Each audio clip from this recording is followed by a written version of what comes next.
Well, hello, and welcome to the AFA Podcast, the official podcast of animationforadults.com. Welcome to episode 18 of our podcast, which means that our podcast is now an adult itself. So that's interesting.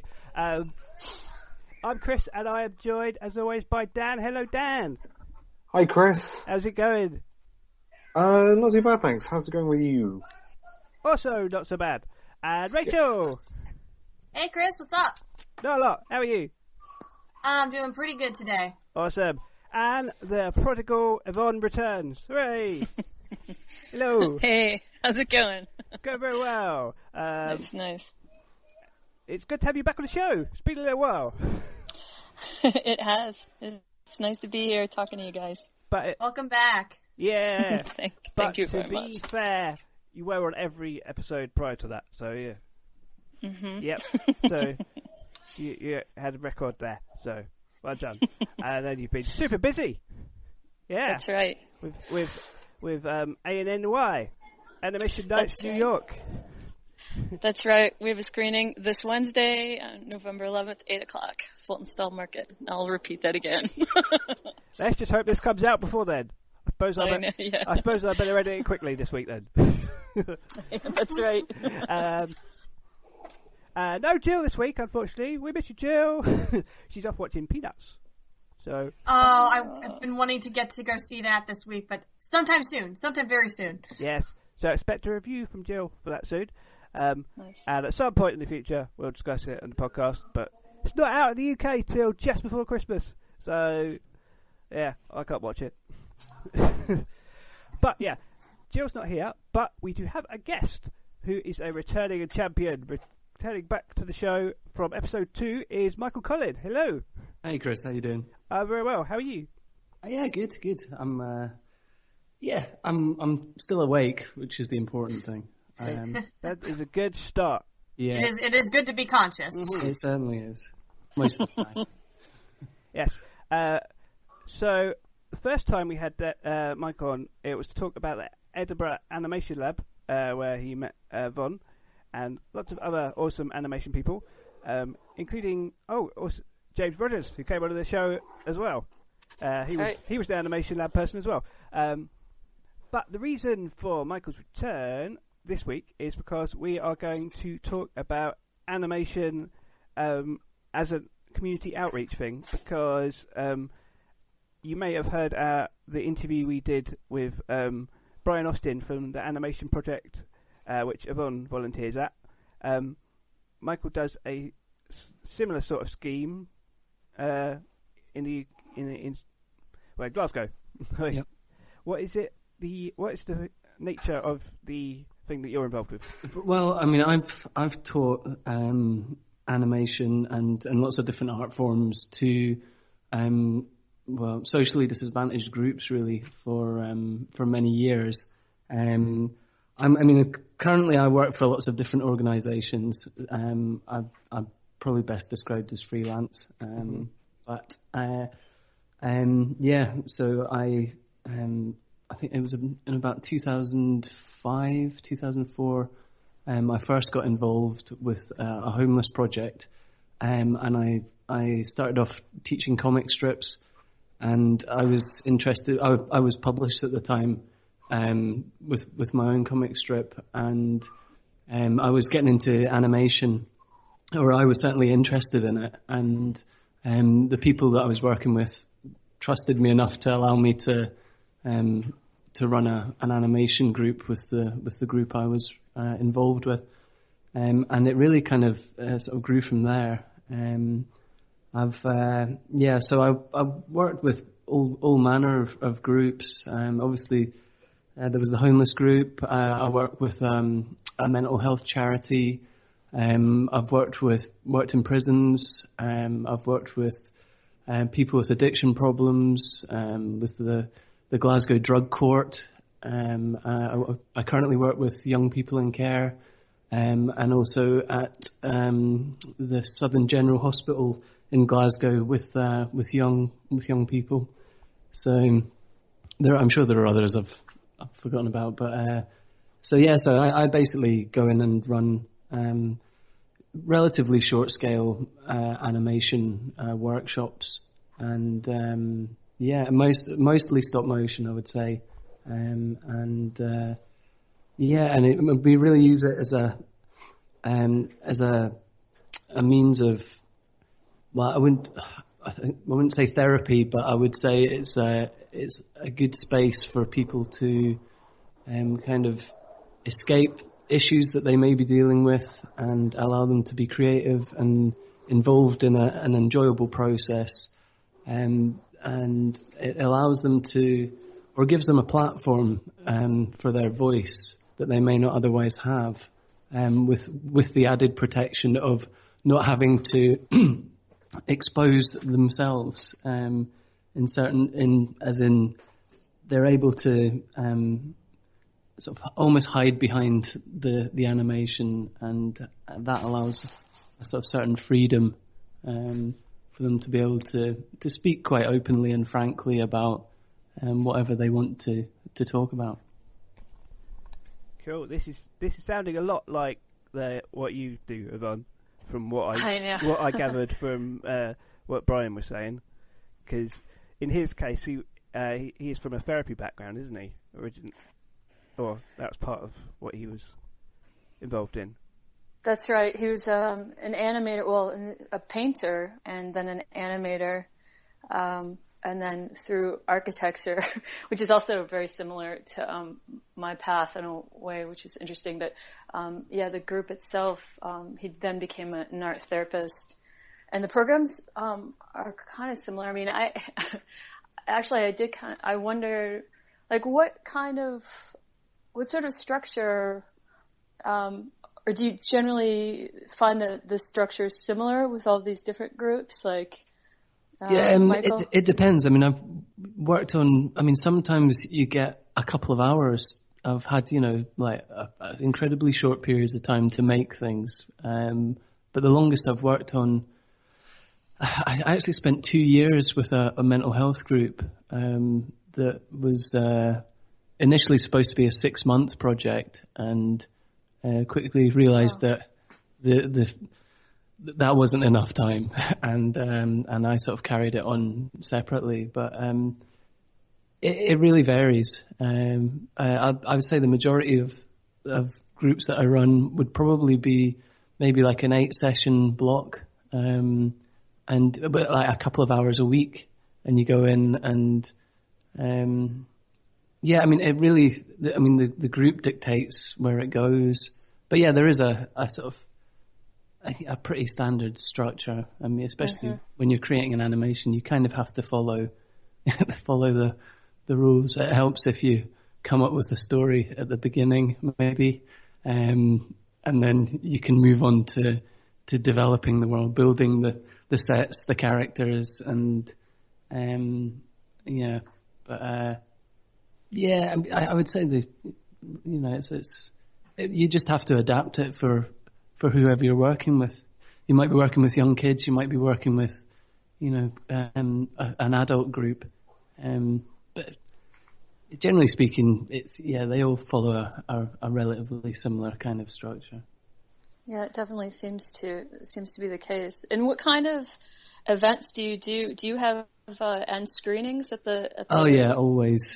I think that's essential for I think for any, especially this kind of work, when you have a group, or groups going on, you really need to tie it together at the end. And that's the great thing about using animation is, apart from, the actual experience of making an animation is valid in its own right, and it draws upon many different skills, which is what I've always loved about it.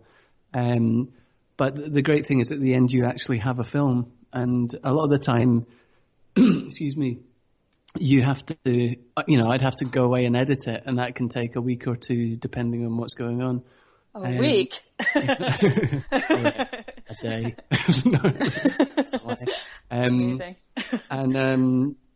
So to bring everybody to have that kind of space away, so the actual making experience ends, but then you have a little distance and then to come back and actually see the polished final thing. It's quite good to have that space, but it's really important to, enjoy or allow everybody to enjoy the end result, and highlight all of the things that they've learned, and just the importance of taking part, and and generally speaking, participants are really enthusiastic about what they've created, and it makes it special when you have a screening, because you can invite people. It becomes a bigger event, and there's something about going and watching a movie anyway. It's a special occasion, but if it's something that you've made and you're not quite sure about how it's going to be or turn out, and generally, and I'm sure we've spoken about this in the past, Yvonne, but you generally put in a lot more hours than you're paid for to really make it or edit or present the work in as good a light as you possibly can. So, considering the short periods of time people have to work on these things, the end results are generally quite impressive. So, what was the question again?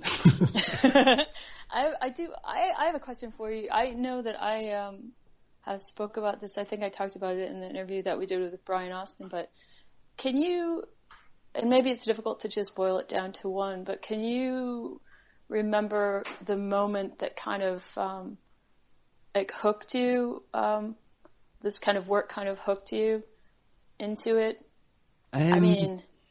Because it is a lot of extra work, and it is. Yeah. And I've found that it really does take a special kind of person to, or I don't know, there are just certain types of personalities that sort of gravitate towards doing this thing.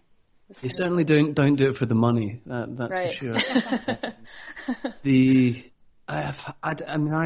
I sort of mentioned earlier that I started volunteering for this homeless group, or this homeless charity. I was working, at the time, this was sort of early to mid-20s. I was getting published, my comic stuff published, and it was really a kind of, it was a really self-obsessed thing, doing comics, and it kind of, it wasn't I wouldn't say it was necessarily a giving experience, and it was very narcissistic, but the opportunity came along one day.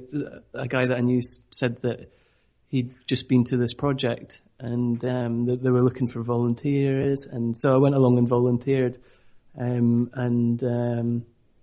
just because it was very different, it's a different world, you don't, working with homeless people was, and that's a bit, that is a real generalization, because it's a really vast array of people you do work with from very different backgrounds, and for it's anyway, that's but yeah, so that I really kind of, and it was the people that I was working with as well, not just the participants, but there were a few really important sort of figures or role models that I met, who became my heroes, and they were also doing it for the right reasons, and were just so passionate about it, and selfless, and I really looked up to them,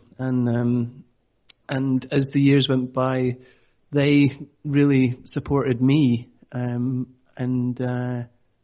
continue to do so, and that's invaluable if you're if you're wanting to, if you're looking for confidence in yourself and your ability, and all of these things that you seek to provide the people in your groups, or to have, you're not you're not a finished,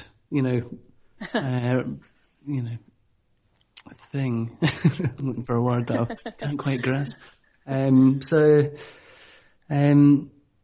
have that kind of support is really important. And when you're aware of it as well, you've realised the importance of giving it to other people who are less fortunate. And there's a real you get a real buzz from seeing people's reactions to the things that they've created in the time that you've spent with them.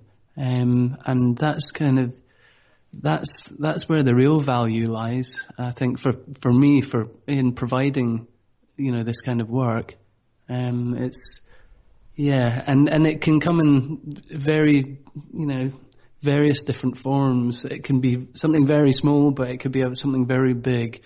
One of the films I mentioned, the one that took 2 years, we submitted it and it won an award at an animation festival. It was the community section, but that's still fantastic. Mm-hmm. It was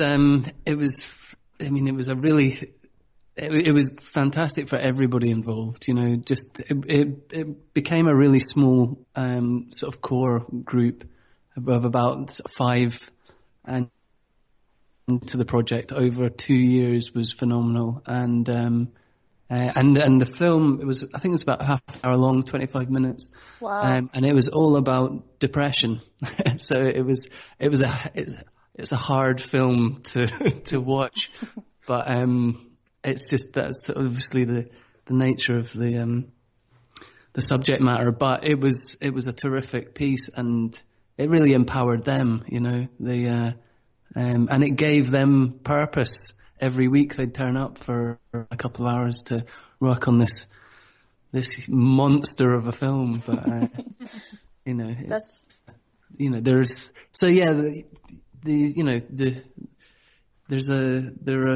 a lot of value in the work, and not necessarily just in one outcome. There are many different ways that make it worthwhile. Did you have the same participants for that longer movie? Yeah. My goodness, that's pretty incredible that you were able to keep that going. Yeah, I mean, it was, they. Do you know what? I think just having a purpose, or having that sort of regular thing to do is a really important part of. I mean, that was a mental health group. Yeah, especially, I think just having that routine and having that camaraderie, and it's as much a social thing as it is, a technical or creative thing, and that's the value of it. I worked on a drug court project that lasted a year, and I think providing these kind of programs and workshops is important. But I think the key is to have long-term. It's very difficult.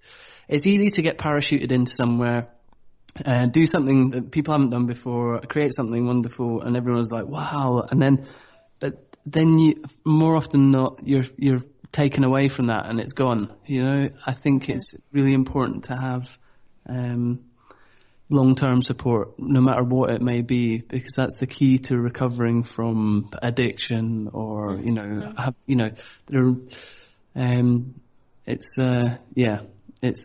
but that's a complicated one, and it really depends on who you're working with, what organizations, and right. and also the purpose of the project, but right. You mentioned earlier with when you get a group together for the first time, and you have to, it's different depending on which group that you're working with, but when you just when you're all deciding what you want the film to be about, is that like a collective decision, or? Yeah, well, it has to be.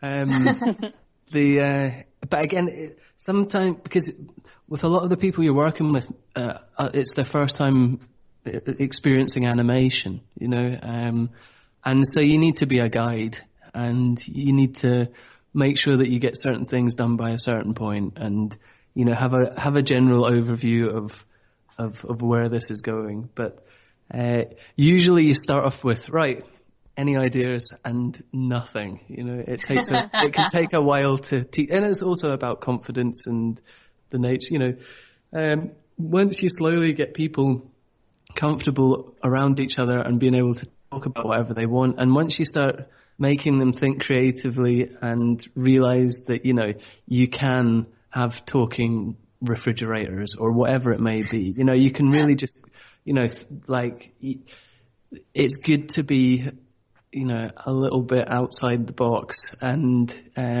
you know, and nothing too bizarre or too out there. You know, but once you start to get the sort of the cogs turning, and you know, there are different ways of doing it. You could start off by designing a character, and then you can work out how you could bring all of these characters together. Sometimes you with you know, there's a theme. You know, it might be.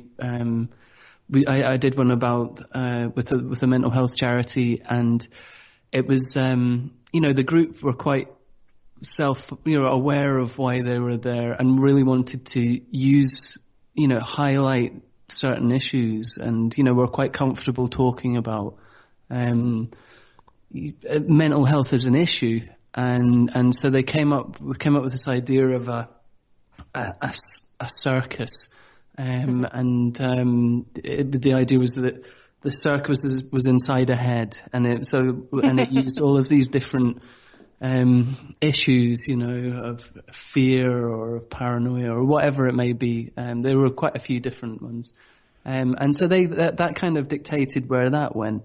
You know, sometimes you just turn up with a pre-made set because you don't have a lot of time, so you just allow people to just focus on their character.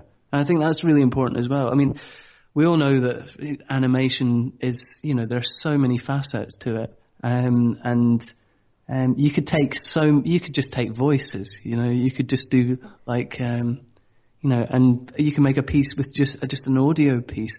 You could, I mean, I try and get all the groups to draw as one of the first things, you know, and I always find that drawing is one of the first steps of creating for me. If I'm making animation or whatever it may be, I always find that drawing is an essential beginning point. You know, so there, you know, you really can go in any, focus on all of these different things, but it really depends. That's true. Interesting that you say about talking refrigerators and stuff, because I'm probably going to keep referring to the interview we did with Brian Austin, because it's my comparison point basically. Yeah. In his case, in the case of the people that TAP work with, it seems like pretty much all the things they come up with are sort of things that they know and are based really reality based. Isn't that the case, Yvonne? It depends. I mean, with a lot of the participants we work with, because they're in the court system, really it sort of boils down to trust in a lot of ways. So I mean, really the first primary goal is just to kind of, it relates to what Michael just said about how, you know, you start the story and they'll be like nothing, no one will say anything. And you have to sort of find tools and ways to sort of incorporate everyone. And then once you do that, it really does vary, because there have been groups where everyone just wants to tell their own story and they want it to be as real as possible. But then again, I mean, there are other groups we've had where the participants will incorporate metaphor and symbolism. And then some of the younger kids, it's funny because we're doing a whole like evil clown family circus thing right now, like with this group of kids.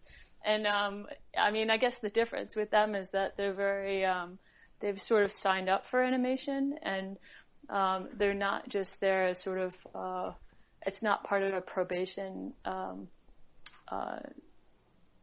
type of program. You know, they know they're signing up for animation, so that's kind of exciting. And honestly, they're just really excited to do, you know, a crazy story. But it really does vary. It does vary. Okay. Yeah, that would be different. It's really fascinating. I have one question that I want to ask that might have already been sort of answered, but it seems like when you're usually teaching, your main goals are you know, have people understand, you know, the techniques and the, you know, have them understand animation. But I want to ask, actually, kind of also like Yvonne as well, because I wasn't with you last time when you were talking to Brian. How aware are you of your role as a sort of therapist? Or do you tend to just focus on the animation and the technique and getting the thing made and the rest kind of follows? Or are you sort of guided in how to treat people, basically? Who's going first? Yvonne? Go ahead, Michael, because in TAP we actually have a different model. So with TAP specifically, there's an art therapist in the room. So, I mean, I make an extra effort to you pay attention. It's funny. It's one of the first. I've not been in so many situations where you spend your entire time just being super aware of what's going on in the room at all time. I mean, I guess maybe even waiting tables is sort of similar, or bartending, being aware of everyone in the room and what their needs are, you know. But this is obviously even more of an emotional tie-in. But again, there is an art therapist in the room. For me, I'm aware of.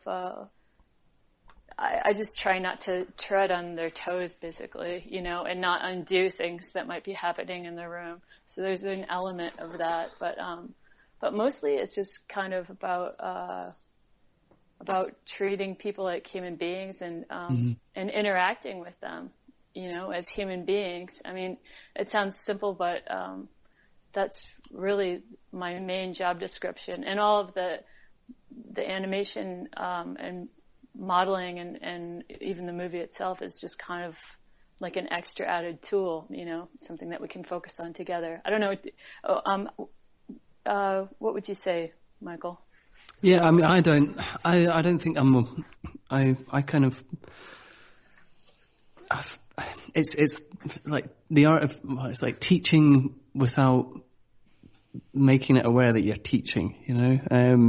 I think that's the key in making it fun or enjoyable. I think that part of it is you need to be passionate about what it is you're doing as well, in terms of, and that's why you know, ended up doing animation, teaching animation, or using the animation as the sort of vehicle. I mean, usually it's just myself with a group. I might have an assistant, but they're never, you know, a sort of qualified therapist or anything. I think it's just being immersed in the process of making this stuff is as important as anything. And it's also about, you know, forgetting stuff for a couple of hours and just being so deeply, you know, or focused on this other thing. That's, I mean, I think that's just as important. I mean, I'm not a qualified therapist. I'm not, you know, I didn't study to deliver these kind of things. It's something that I sort of fell into, you know, did it well enough that people kept asking me to do more. Yeah, I have to agree with Yvonne. I think it's about treating human beings as human beings, and it's, for me, a lot of the time in the past it was like, I want to work with a different, you know, I want to go and work in a prison now, or I want to go and work with, I want to challenge myself as much as get results from, or Right, because I mean, if you can get a half-hour film in a community festival, that's fantastic.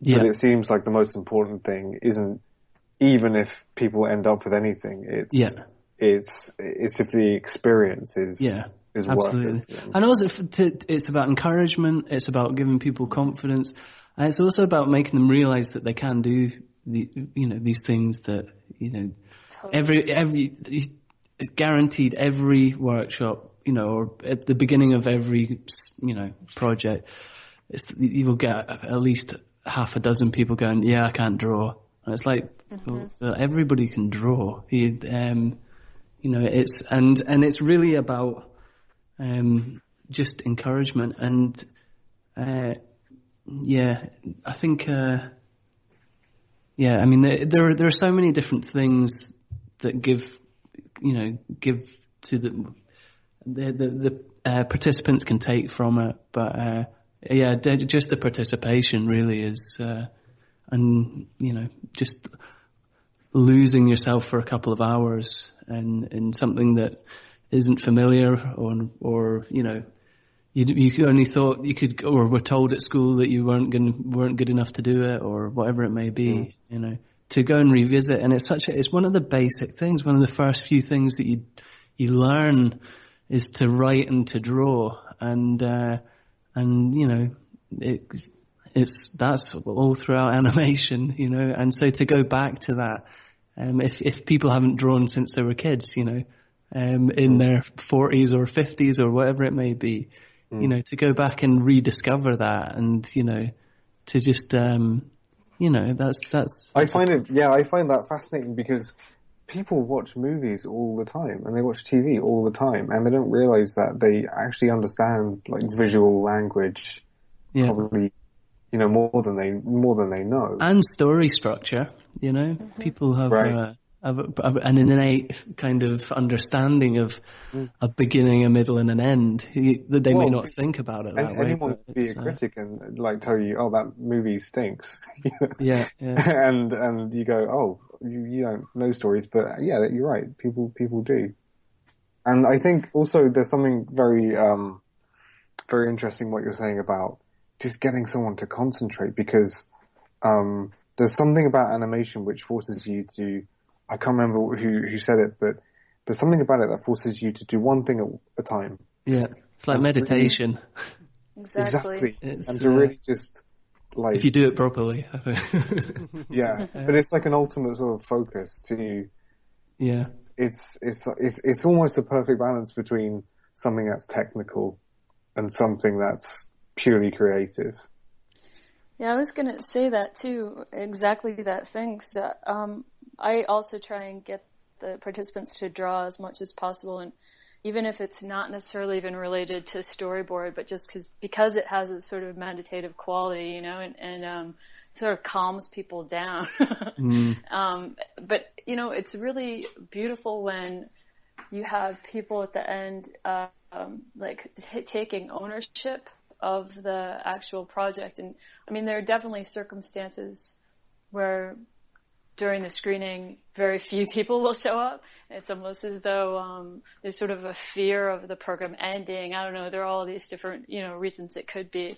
But I mean, I know one person we had in a group. It was extraordinary, and it was one of those moments that just sort of fires you up and keeps you wanting to be involved.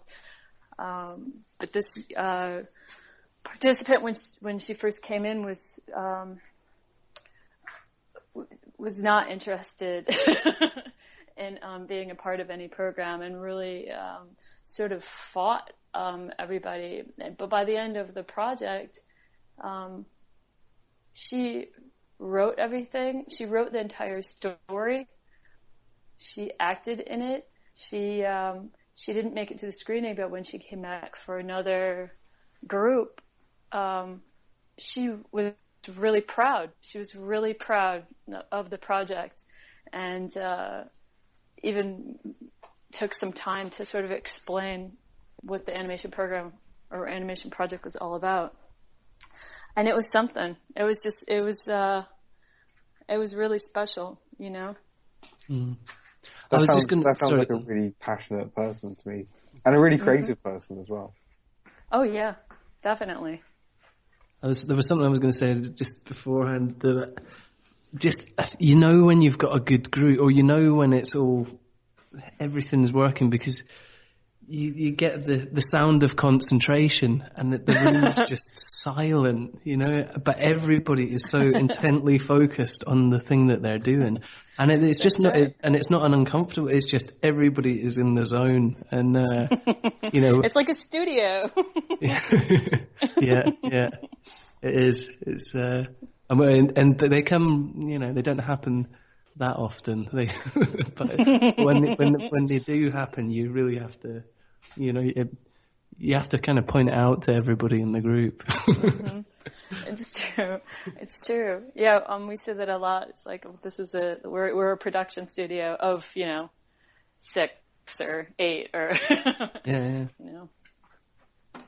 That's true. Michael, have you had anyone come out of one of your groups and go into, because Yvonne, you've had people gone to get internships at animation companies and people who've stayed to help with the program and stuff like that. Have you had anyone have you got any big success stories, or is it just the successes that they've made the film? I mean, a lot of the time you don't have any contact after. Right. You do, as I sort of mentioned before, you do get parachuted into different places, like children's units or whatever it may be. But yeah, I mean, I've certainly worked with young people who've, gone on to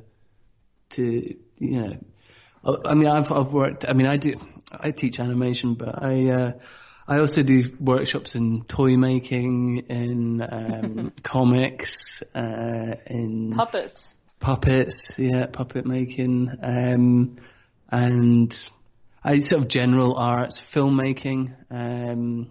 What else? So there's a sort of. I've done music ones as well. Not that I'm necessarily particularly musically inclined, but I really have no sort of musical bones in my body when it comes to creating or playing. But I've worked with sort of hip hop workshop facilitators in the past, and some of the young people have gone on to they went on to pretty successful. Well, they created a lot of successful work after I left, put it that way. And one of them was Tiny Temper. Yeah. I like to keep that one quiet, but yeah. No. But yeah. It's, but I think it really is about. I mean, the success is in the moment, and just getting people to engage and create. That's really that's where the power lies. Yeah, but I think that's probably enough. Yeah. Well, the interesting thing is, I mean, we've mentioned that Yvonne and I met in the animation lab in Edinburgh earlier on in the year, and I think it was definitely one of the reasons why we're are such good friends is because of the similarity of in the work that we do. We're both freelance animators. We do. But we also, teach and work with disadvantaged groups, and from there we've slowly been working. Well, we've just sharing the same sort of experiences that we've had independently has really been an important factor in sort of working out how to sort of fine tune the process. I mean, I don't really know anyone else who delivers animation workshops, and not that they don't exist, but I kind of sort of am a bit of an island when it comes to sort of just socializing with people doing similar things. So when we did meet and we've spoken at length about our own experiences, we started to realize work out where we could improve upon, just the process, end results. That's the other thing. When you make an animation with a group of people who've never made animation before, now the final film itself, generally speaking, exceeds all expectations of the people involved and, that very small little circle. But that it's, at the end of the day, it's an amateur, it's an animation made by amateurs, and it has a kind of limited life outside of that small sort of bubble. One of the things that we've been talking about is actually creating something that is more accessible, and working on ways in which you can actually create animation with a group that is of a higher quality, that actually opens up or makes it more, it opens up the audience at least. That's right. And we're sort of developing a program at the moment that we're not going to go into too much detail, but that will hopefully become a sort of international collaboration and involve,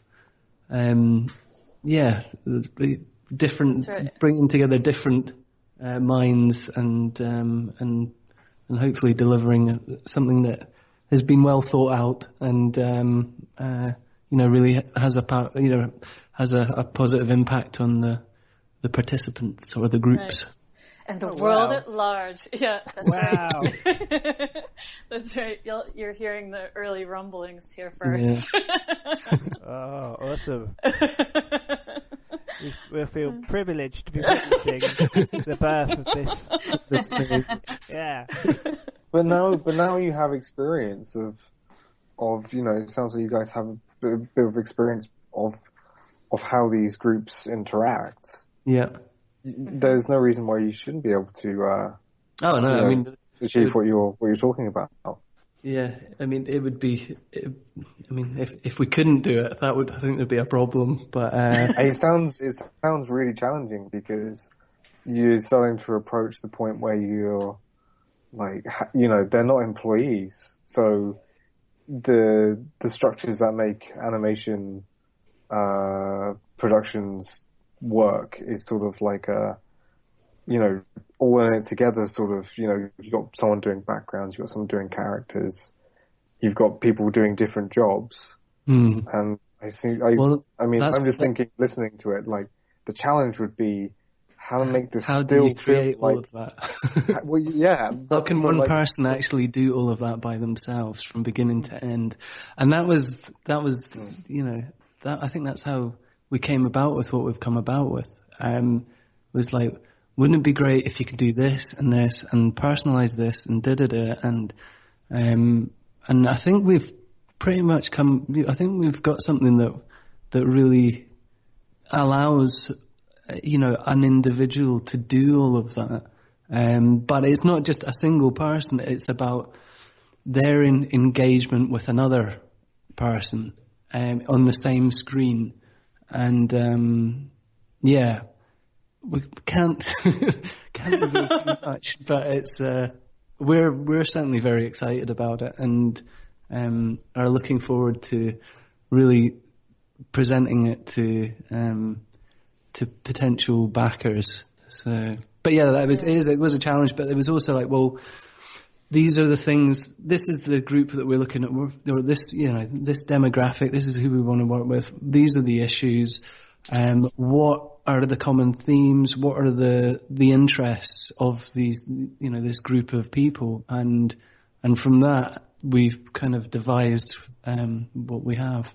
So, yeah, looking forward to unleashing it. That's right. Yeah, it's really about just getting, so the participants, it's, their message and their art still, but again, as Michael mentioned, it's presented in a more of a, I suppose, high-end, more watchable way. But so the audience can be expanded so that, the kids the participants' work, not just kids' work, can be the focus still. With also a view to sort of longer term education and involvement. That's right. But that's going to be a real challenge. But we've taken the first few steps, so that's the main thing. Yeah, we have a nice proposal together. Sorry to be so vague, but you teasers. Well, we'll come back once we can actually tell you about it officially. That's right. That would be cool. I'm really intrigued now. We still have some big blocks to shift into place, but we have a really nice outline and a lot of excitement from the people we've contacted. And some expensive donated things. Wow. That's always nice, though, you know. Yeah. In fact, so yeah, we'll let you know. I'm not sure if we're going to talk about that or not. No, we'll save it for another time. To be continued. If it's not ready, then feel no pressure. Yeah. It sounds, but for the sounds of it, it sounds like it's something really special. We hope so. I think we're hoping next year to be able to actually, get it rolling. And you only know if it's successful when you actually, deliver it and then see the kind of responses that those involved give. And I think it could potentially get people really excited and think about things differently and what's possible for them. Right, moving on. Watch this space, folks. We don't know what for, but watch it. Any more questions? That's what I'm racking my brains. Like, I had a question, but now it's moved to the back of my brain. It's like, oh no, what happened to it? No, to be honest, I'm happy to listen because I had no idea before you guys mentioned it that animation was being used like this, but it seems like me neither. Neither did I. In hindsight, it seems almost obvious because animation's a lot cheaper and easier to do. You can do it on, you can do it on an iPod or an iPad now. Just stop motion, which I think is like the most immediate, easiest to grasp. Yeah. Form. You can also, you learn shortcuts, and you just make a plasticine mouth open once, and then you just reverse that and loop it, and you sync it up to somebody's voice, and there are ways of really speeding up the process. You have to, or else you'd just be broke. You would spend way too much time not getting paid, and so you refine that process, but it's I think with the stop motion there's that sort of human contact, which is why I love using it.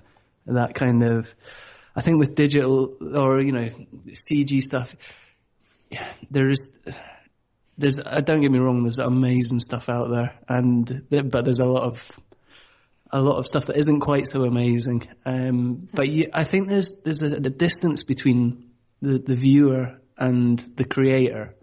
But with a lump of plasticine that has fingerprints in it, and there's a more of a connection.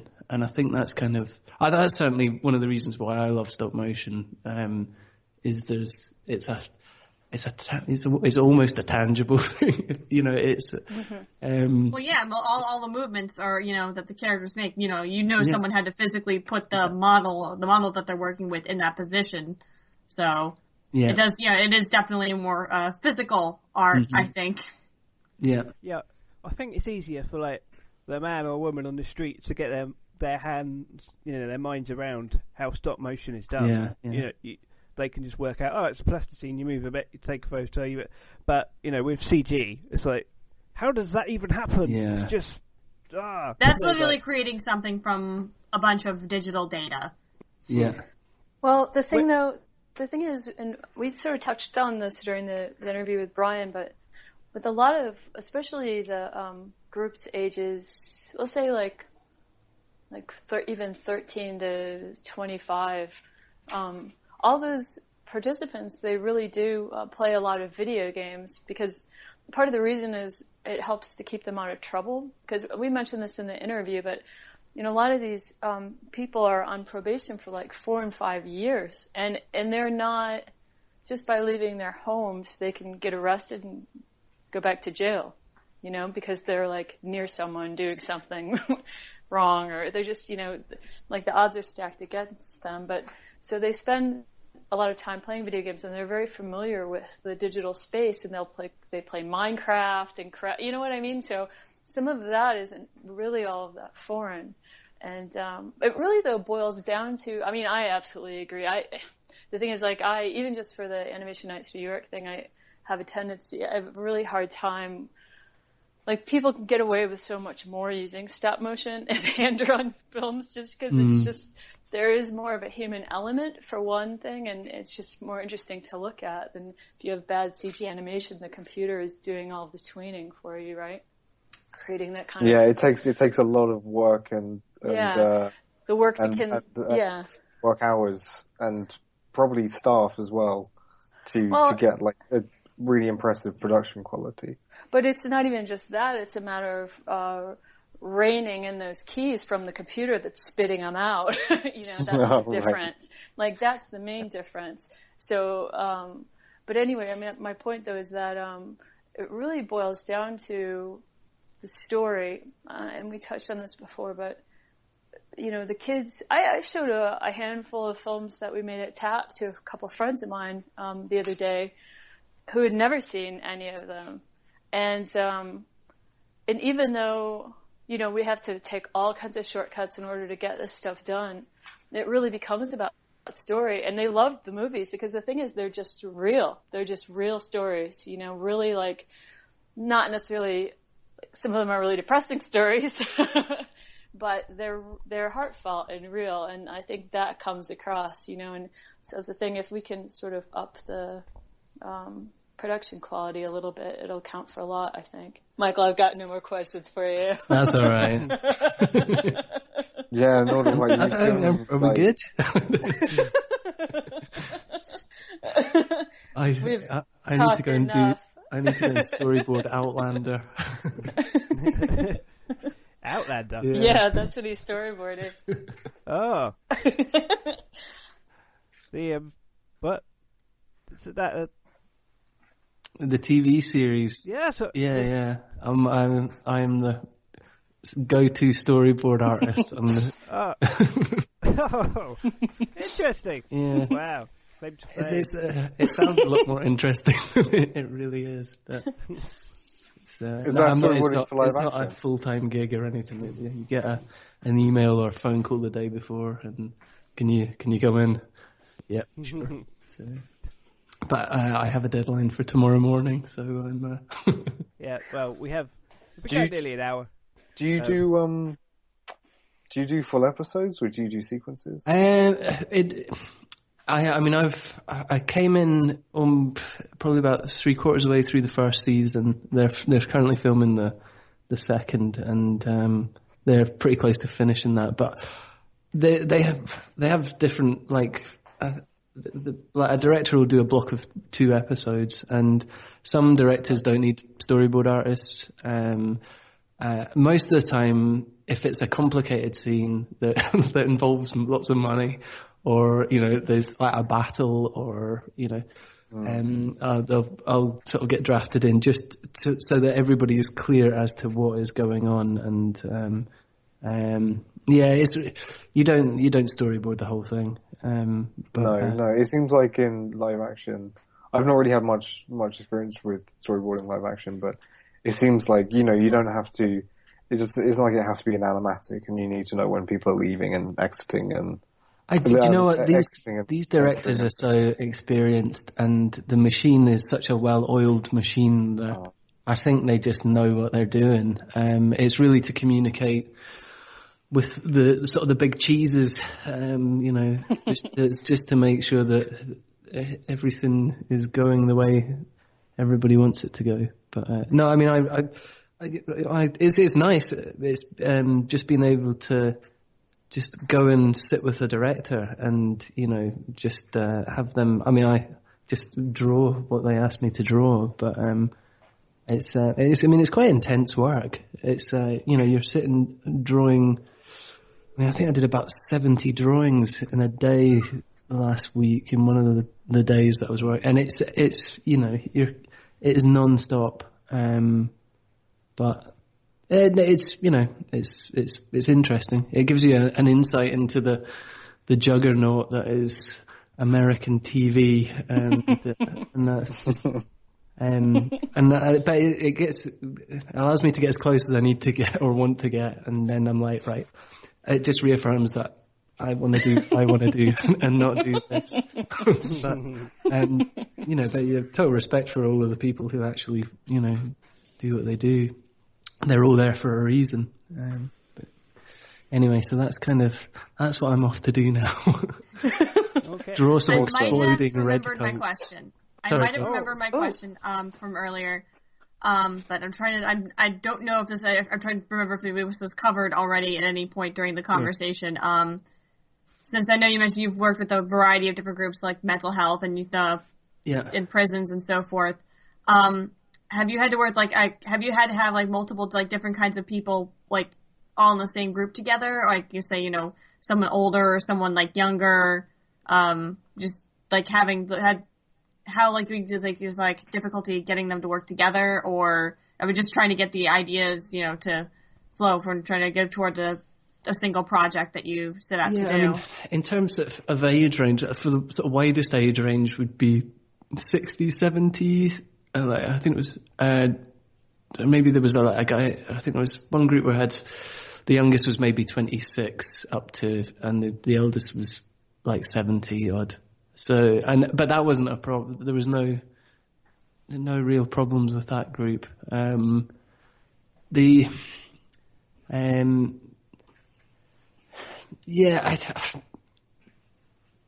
That's probably. There's never really. I don't know whether I'm just lucky, but I don't really have too many problems. Tomorrow will probably be a disaster now, but don't say that. But I'm not trying to jinx you. I just. But I've been pretty fortunate with all the groups I've worked with. I think if you make it feel like it's not work, or they don't have to be, it's not like being at school, or I think if you kind of create an environment where people are quite relaxed and and feel comfortable enough to do what they're asked to do, then right. Yeah, you generally don't have too many problems. I'm struggling to think of any major incidents that would be exciting. No, that's actually really, really good. I'm Yeah. impressed. I mean, there Sorry. are definitely certain. You probably have had a similar experience with. Well, actually, I know you have. We've had some really strong personalities in groups, and there are times when some of the participants will kind of want to test the waters and just see what actually you're doing in the room. But again, it sort of boils down to an element of trust, and it's just like what Michael mentioned, in our groups, it's a matter of, it's like you're showing them that you have an expectation for them, and you're giving them a project that you feel, they can do it. You sort of try and encourage them, but you're also you're doing it in a sort of non-judgmental way. Mm-hmm, and I think that's kind of key, and so we're not there to punish, we're not there to criticize. We're just there to sort of present this thing to them. And, once they realize, the participants, even those stronger personalities eventually come around. And, and are really excited to be there and participate. Really, I mean, again, it sort of boils down to trust in a lot of ways. And I think you just avoid adopting the role of the sort of like of authority. Really, Yeah. I think you Right. you really kind of, the key is to sort of blindside them. Right. Just confuse them. No, I think be the exact opposite of what they expect. Yeah. You kind of, That's hilarious. you teach them without them knowing that they're being taught. That's kind of the, especially when you're dealing with young people who are, you know, are quite difficult. You give them a lot more space, and you give them, you know, if they do test you, you don't react, or you do, Right. but you can take them places as well with humor, or with, you know, just, I think even just talking about things that they're interested in, you know, you're not going to be cool, that's for sure, but at least you can show that you're aware. And if you can get them talking about something that they're interested in, then you can start thinking about where you want to take them next. But yeah, you really, it's. I think Yvonne said this before, but about just, you know, sort of gaining trust, and just, you know, that's. I think that's, if you've sold, you know, if they're sold on you, then your life's probably going to be an awful lot easier. Yeah.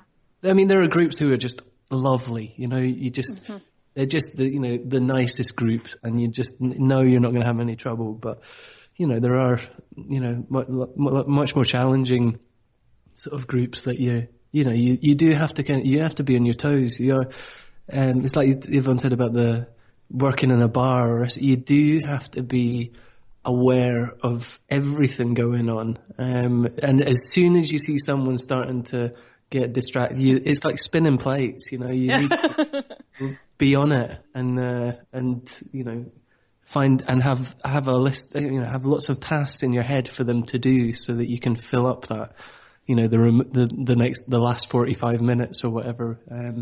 Yeah, especially to make those deadlines that you mentioned before, to get those finished. You need to have, you know what you need. I mean, this is the other thing, from doing it for so long, you know how I feel, what you know, the absolute minimum you need to make this work. If you get the rest, that's great, but you definitely need to get the minimum. And then you have a story, you know? Yeah. Then it has a complete feel, but, yeah, I mean, but if you do it long enough, it becomes second nature.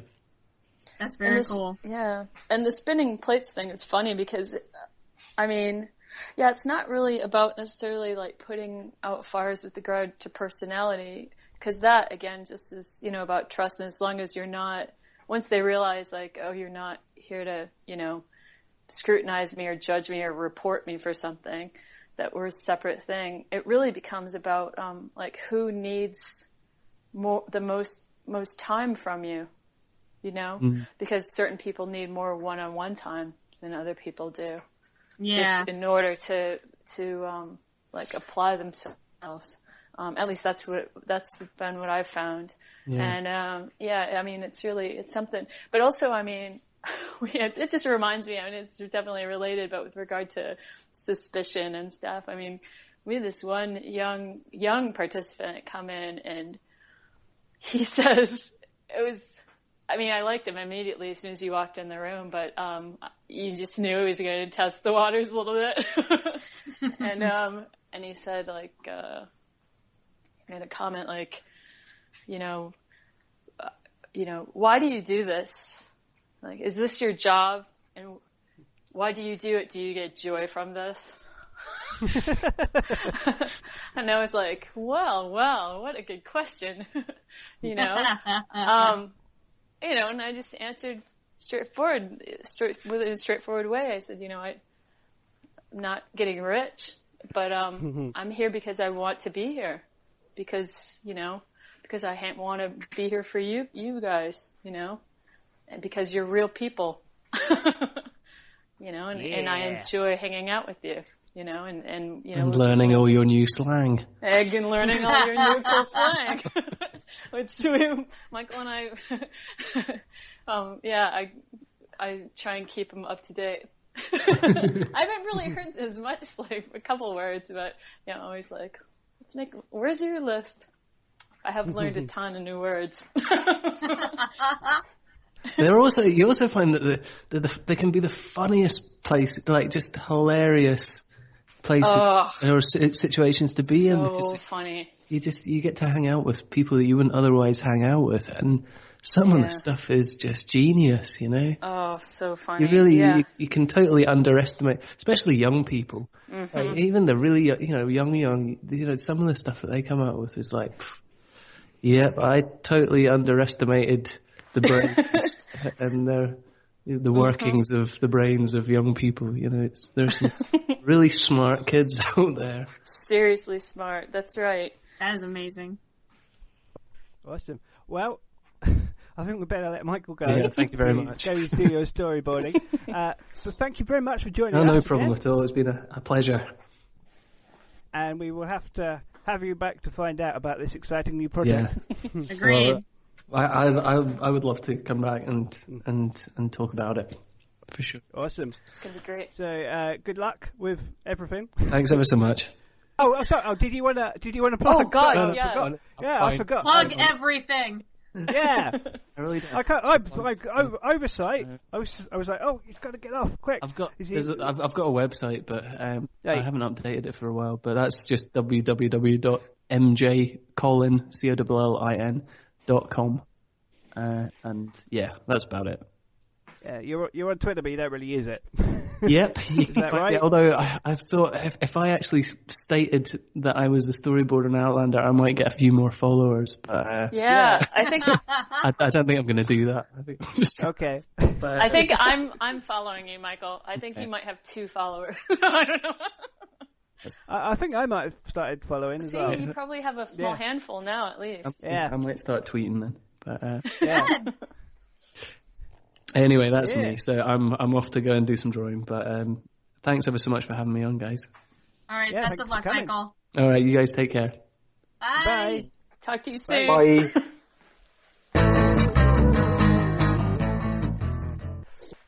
Okay, so thanks to Michael Collin for talking to us again, and we are now going to go into our more traditional sections that we normally put at the beginning, but this week, because Michael didn't have so much time, we're going to do it in a backwards sort of order and go into some news now. So quite a few trailers have been released on the interwebs this week, so we're just going to run through a couple of them that are of interest. One of them was the trailer for Kung Fu Panda 3. So, any thoughts? I can't wait for the chicken. The master chicken looks like the best, one of the best side characters to have in the series. At least with that short introduction in the trailer, it looks like the jokes are just going to write themselves. And Evil Peacock No, Evil Peacock was in the second one. Yeah, he was the primary antagonist of the second movie. So now we've got a Kung Fu Master chicken. Yeah. The bad guy is some sort of yak or goat or or bison or some sort of horde creature. Oh, the primary antagonist for this movie. Yeah. Voiced by J.K. Simmons. Yes! I love it how I keep hearing him everywhere in the past couple years. The trailer seemed to imply that he was a minor henchman or something in the first one. Is that right? Because he had a line that's something like, "Oh, remember me?" Like, "Oh, don't you remember me?" I think, well, he also said he used to work for Oogway, so that's implying, and we never saw any of Oogway's associates early in the first film, so this is probably harkening back to something that happened a long time ago.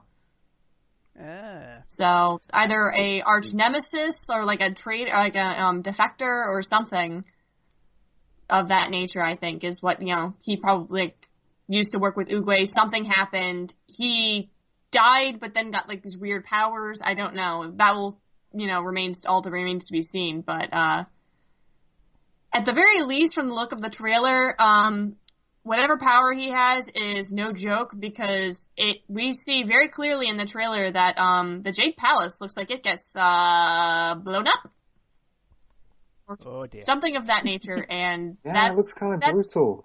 Reminding me of the Star Wars trailers, like just utter destruction, and it looks quite heartbreaking. Yeah, I mean, especially if the way they play it out in the trailer is how the movie's going to be. Like, Poe's going to leave with his biological dad to see this new panda village. You know, probably just he might leave like with him. I would be really surprised if he completely abandoned the duck guy. What's he called? The Master Goose Dad? Ping. What's he called? His name is Mr. Ping. Goose Dad. Okay. Mr. Ping is Goose Dad. Yeah, Mr. Ping, right. Because I'm quite fond of him by now. Oh yeah, I mean, after everything that happened in the second movie, like, after they've had that, him and Poe clearly have this connection, so, like, you don't want that to end just because his biological father shows up. So I don't think, knowing Poe, I don't think it's going to. I think he's probably just gonna, his dad wants to show him the panda village, and Poe's just like, okay, I'll go see what this is about. And, probably think of this as an opportunity to progress his martial arts training, and I think he would intend on coming back, only to find out maybe later in the film, after that yak guy shows up, that there might not be a home to come back to, which is really shocking and scary. And the dad is voiced by Bryan Cranston. Yes, he's doing lots so of happy about that. Animated voices recently. Fun fact: he started as a voice. Well, some of his early work was as a voice actor. You just activated my Siri. Sorry. Did you hear that? No, yeah, okay, Siri. sorry. Hey Siri. Hey Siri, how much money is this gonna make? Bucket loads. Oh, okay. Because it's opening in China and the US at the same time. I heard about that. That's like a huge deal. It's January 29th. And the UK are getting it in March. Boo! Yeah. Sorry, guys. But I still think, because this is opening in China like the same day, and because it's opening big, I think this is going to be a really huge movie. It is. And it's going to stick around for that already. And DreamWorks need one. DreamWorks need some right, hits. right. Because like last year, Home did really well. That was this year. Home, yeah. But it was like one of their biggest hits for a while. How to Train Your Dragon 2 is really good. I mean, really big. But other than that, they've been sort of struggling with the Penguins in Madagascar underperformed. As did Peabody and Sherman. So they've had sort of outside the franchise of How to Train Your Dragon, they've been not doing so well. It's so weird, because as I mentioned like previously, the way they used to be set up, and I'm still not sure if this is the case, is they have like an A studio and a B studio, and they literally, like the old Hollywood system, made B movies and A movies, where they had, the best staff and the most money on the big, like, Kung Fu Pandas and the How to Train Your Dragons, and then, like Megamind was a B movie. That's not like a value judgment. It is like the production was just set up that way, that it was not as high priority. And Disney used to work this way as well. But it seems to me like the same way you can kind of go, oh, it's a Disney movie, that's going to be great, because that's all they've been working on, and they've put all their efforts into producing their movies. With DreamWorks, it's not so consistent. So when DreamWorks movies come out, I say, oh, is this an A movie or is this a B movie? Because they don't have like a consistent output, really. Yeah, it seems kind of. I've noticed that they're at least when it comes to their releases, it does seem kind of random sometimes. Well, when they're good, they're really, really, really, really, really good. Oh, like, yes. Like How to Train Your Dragon series and Kung Fu Panda. But when they're not on form, yeah. Yeah, when they're not on form, it's very clear. Yeah. Oh, and what I was going to say before Siri interrupted. Yeah, Bryan Cranston actually. There's a bunch of like old anime dubs. If you go back like No way. mid-90s or something, Bryan Cranston is in like I think Macross Plus was one of the ones he did. Oh my god! Yeah. Yes. Holy crap! So I have to go back and listen yeah. to that. I don't know if maybe he used a pseudonym or so, but I'm. This is what I've heard. Bryan Cranston used to be in a bunch of old anime dubs in the 90s before he made it big. That's before fascinating. Malcolm in the Middle. Long before Breaking Bad. That is wild. Yeah. Yeah, but Kung Fu Panda 3 looks awesome. Yes. Yeah, but it's going to be a wait in the UK because it's coming out in March. Boo. Boo. That's Easter holidays for you. Yep. So, Okay. were there other trailers? Other trailers, Anomalisa, Charlie Kaufman, stop motion anime. Well, Charlie Kaufman and Duke Johnson. To be fair, everyone goes, "Oh, the Charlie Kaufman animated movie," but it's co-directed with Duke Johnson. Right. So Produced by Starburns Industries. Starburns Industry, yeah. Who produced Rick and Morty and other things. Moral Oral. And the stop motion animated episodes of Community or episode. Yeah. There's only one, isn't there? Is there only one? They've done several animated episodes. Right. But the Christmas. Oh, there was one, like a the G.I. stop Joe motion. one. Right, yes. There's a G.I. Joe one, and there's a like a Sprite one. So I guess we needn't talk too much about this trailer because somebody here has seen it. That's right. I was completely blown away and astonished by it. I'm really excited about this movie. I was excited before I saw anything, and now I've seen it. I'm like, this looks like the perfect movie for me because it's, as I said, it's an animation that doesn't necessarily look like it needs to be animated, but is just beautiful in itself. And it's like animation for animation's sake, and it's kind of proving that you can do any type of movie animated, and it can be entertaining and touching and adult and all the things that people say that animation can't be. And the technique itself, seriously, it looks like nothing I've ever seen before. It looks like they've got like scans of the actors. I mean, Yvonne might know a bit more about this, but it looks like they've 3D scanned the actors' faces and they've 3D printed them with quite realistic sort of textures, but they're not the same faces as the voice actors. The main character doesn't look like David Thewlis at all. Right. But yeah, I'm really hyped, and I'm really bummed that the movie's not out until March in the UK because it's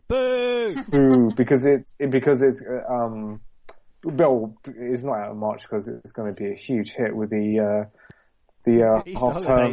Easter holidays kids movies is going to be competing with Kung Fu Panda 3.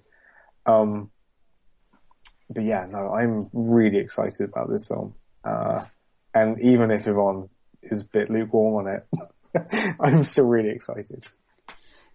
No, I really liked it. I mean, I don't know. Do you guys want to hear what I think? I mean, it's not like there are really any spoilers. Right. Might as well do it now, I suppose. Yeah, sure.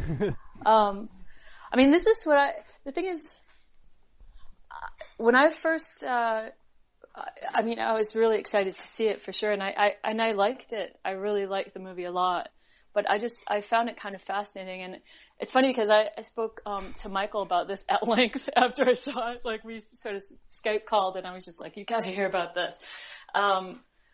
because like a good part of the way through the movie, you know, as you mentioned, the characters are very realistic, and they are based off people and actors that the directors know, I guess. But and they're super realistic, but they leave the seams, right, in the stop motion dolls that would generally be covered, so you can see the transitions. They're sort of like masks. They're literally like faceplate masks. Right. And so you can, because otherwise those seams would be filled in, right, to make it, but because the models themselves look so realistic. But honestly, my first take on those characters, I was kind of like, well, what is the point of this? Like initially through part of it, because, and I'm not even saying this is necessarily a negative thing, it's just my first response after first watch or whatever, while I was watching it, I thought, you know, I mean, it's got a nice look and everything, but I kind of kept thinking, like, you know, what is the point? It's funny because I may have been informed by some of the things that you had said, Dan, about, like, you know, is this animation, like, how is this animation going to be sort of attacked? Like, or why is this being done with animation? Or is this going to be, I just kept thinking, like, why is this an animated movie? And through part of the way, you know, the characters are just basically like these very realistic looking people, but with like shorter arms than you'd have in a regular. But besides the shorter arms, I was just like, what? Like, I don't know about the, like, is this character design and okay, the animation is beautiful. Is it very much filmed like a live action movie? Like, in terms of the first section seems very much like a live action movie up until the point where things start getting weird. and then they really are able, and I'm being a little bit vague on purpose, but they sort of, you know, add these different elements into the story, and then you realize that, you know, if it had been sort of shot as a live action film, I don't know that it really would have worked. It probably would have been, the animation definitely lent something extra to it. But the thing that really floored me and what sold me on the whole movie were the, like, intimate like sex scenes, basically, and very natural, and the natural use of nudity by the puppets. My. Honestly, at that point, I was just like, this is amazing, and it's absolutely beautiful. Part of it is the way these puppets were made with, I don't know the details about this, they've just mentioned it briefly, but there was one specific scene, there's definitely, this is not a spoiler, it's just like a guy going into the shower in a hotel room, right? But they were using the materials in such a way that there was almost like, a wobbliness to this like saggy middle-aged naked body and all of his and genitals and everything, like, as he's like getting in the shower, and like the water temperature changes, and it was incredible. And all I can think is, no, this is the funniest thing and the weirdest thing, and the part is it like those little like flannel dinosaurs that you drop in water and they expand? Oh, that's hilarious. No, this was more like there was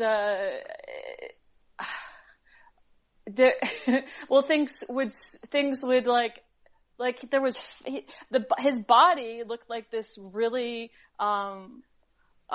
normal, natural, like saggy middle-aged man's body, and he was completely naked. And the thing that's interesting, like fascinating to me, is that, like, first of all, it made me like think about like how there should be more nudity in movies in general. And then these intimate scenes between, well, no, just because it was such a normal thing, you know what I mean? But like these characters, people who look characters wouldn't necessarily be cast in this movie if it was live action. I don't think Jennifer Jason Leigh would have been cast in the movie if it was live action necessarily. Not in the US anyway. Okay, that makes that. Now I think I see what you're on about.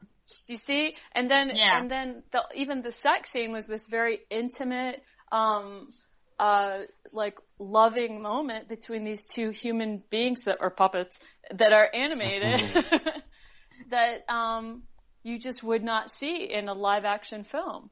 That's fascinating, and that without really it getting an X-rated rating. And it was, I mean, that's the part that made me go, oh, well.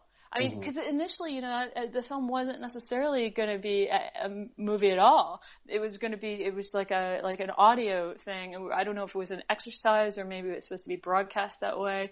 But it sounded like, according to the directors, that you know, this just happened to be an opportunity, so they kind of went with the stop motion thing. And but honestly, just especially because of those specific scenes, it just added this element of humanity and like humanness, and it was stop motion. I mean, it was fascinating. And then the rest of it, you know, kind of fell into place. Like, this story was good and everything. And I just really think that the stop motion animation, it was a great vehicle for the film, for sure. But that is hardcore. Yeah, it was fascinating. I really enjoyed it. I mean, I'm definitely going to watch it again, but yeah, it sounds like something that's you know, that you could watch and almost not listen to the story, and you can just get lost looking at the technique and things.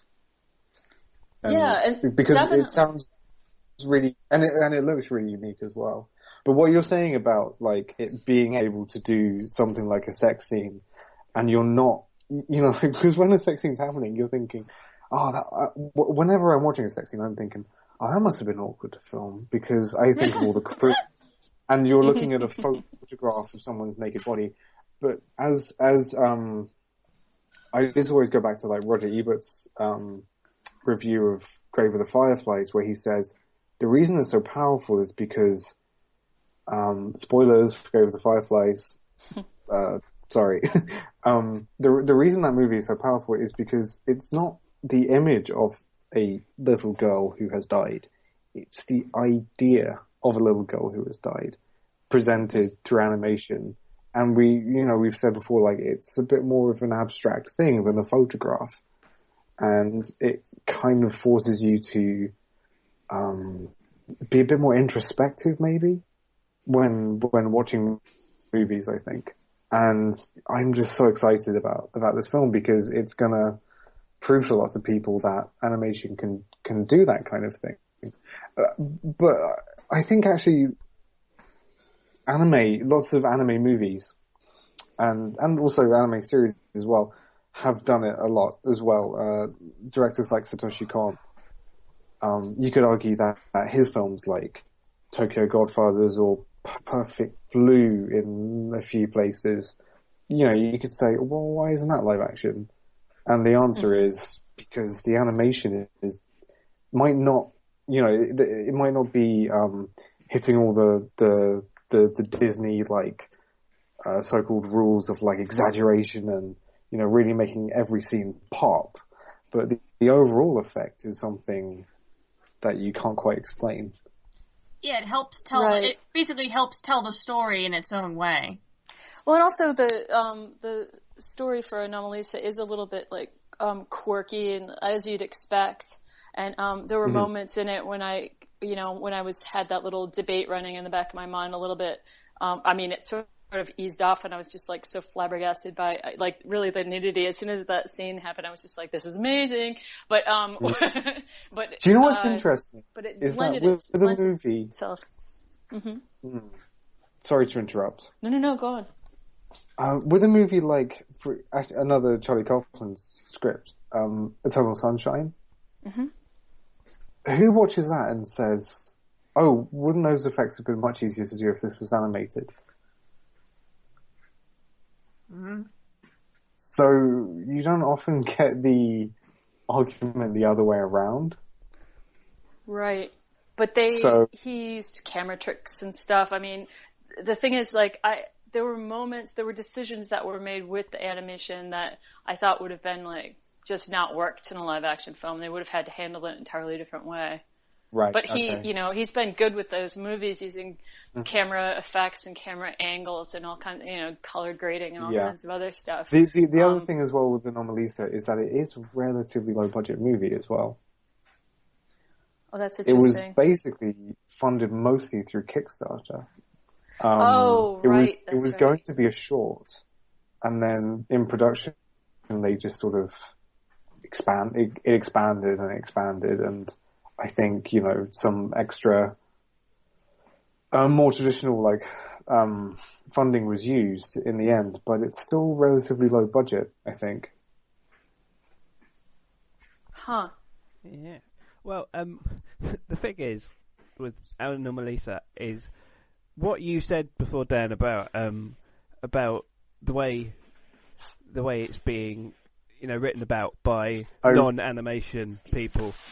That has stuck in my head, Yeah. and I can't read anything about it without sort of, in a mainstream site or whatever, without looking at it through that perspective and going, Totally, because it is like they're going, it's not like it's it's real filmmaker making an animated film. So I've cooled down a lot since I made. I know. That's why it's so hilarious, because you're like gung ho, and I watched that movie with your comment stuck in my mind. I know I did, because I'm just like, I don't know about this character. That was you. I think I was channeling you. Damn you, Dan! Ruined it for me. No, I'm just kidding. I'm totally kidding. I was never. But it's just funny now you're so excited.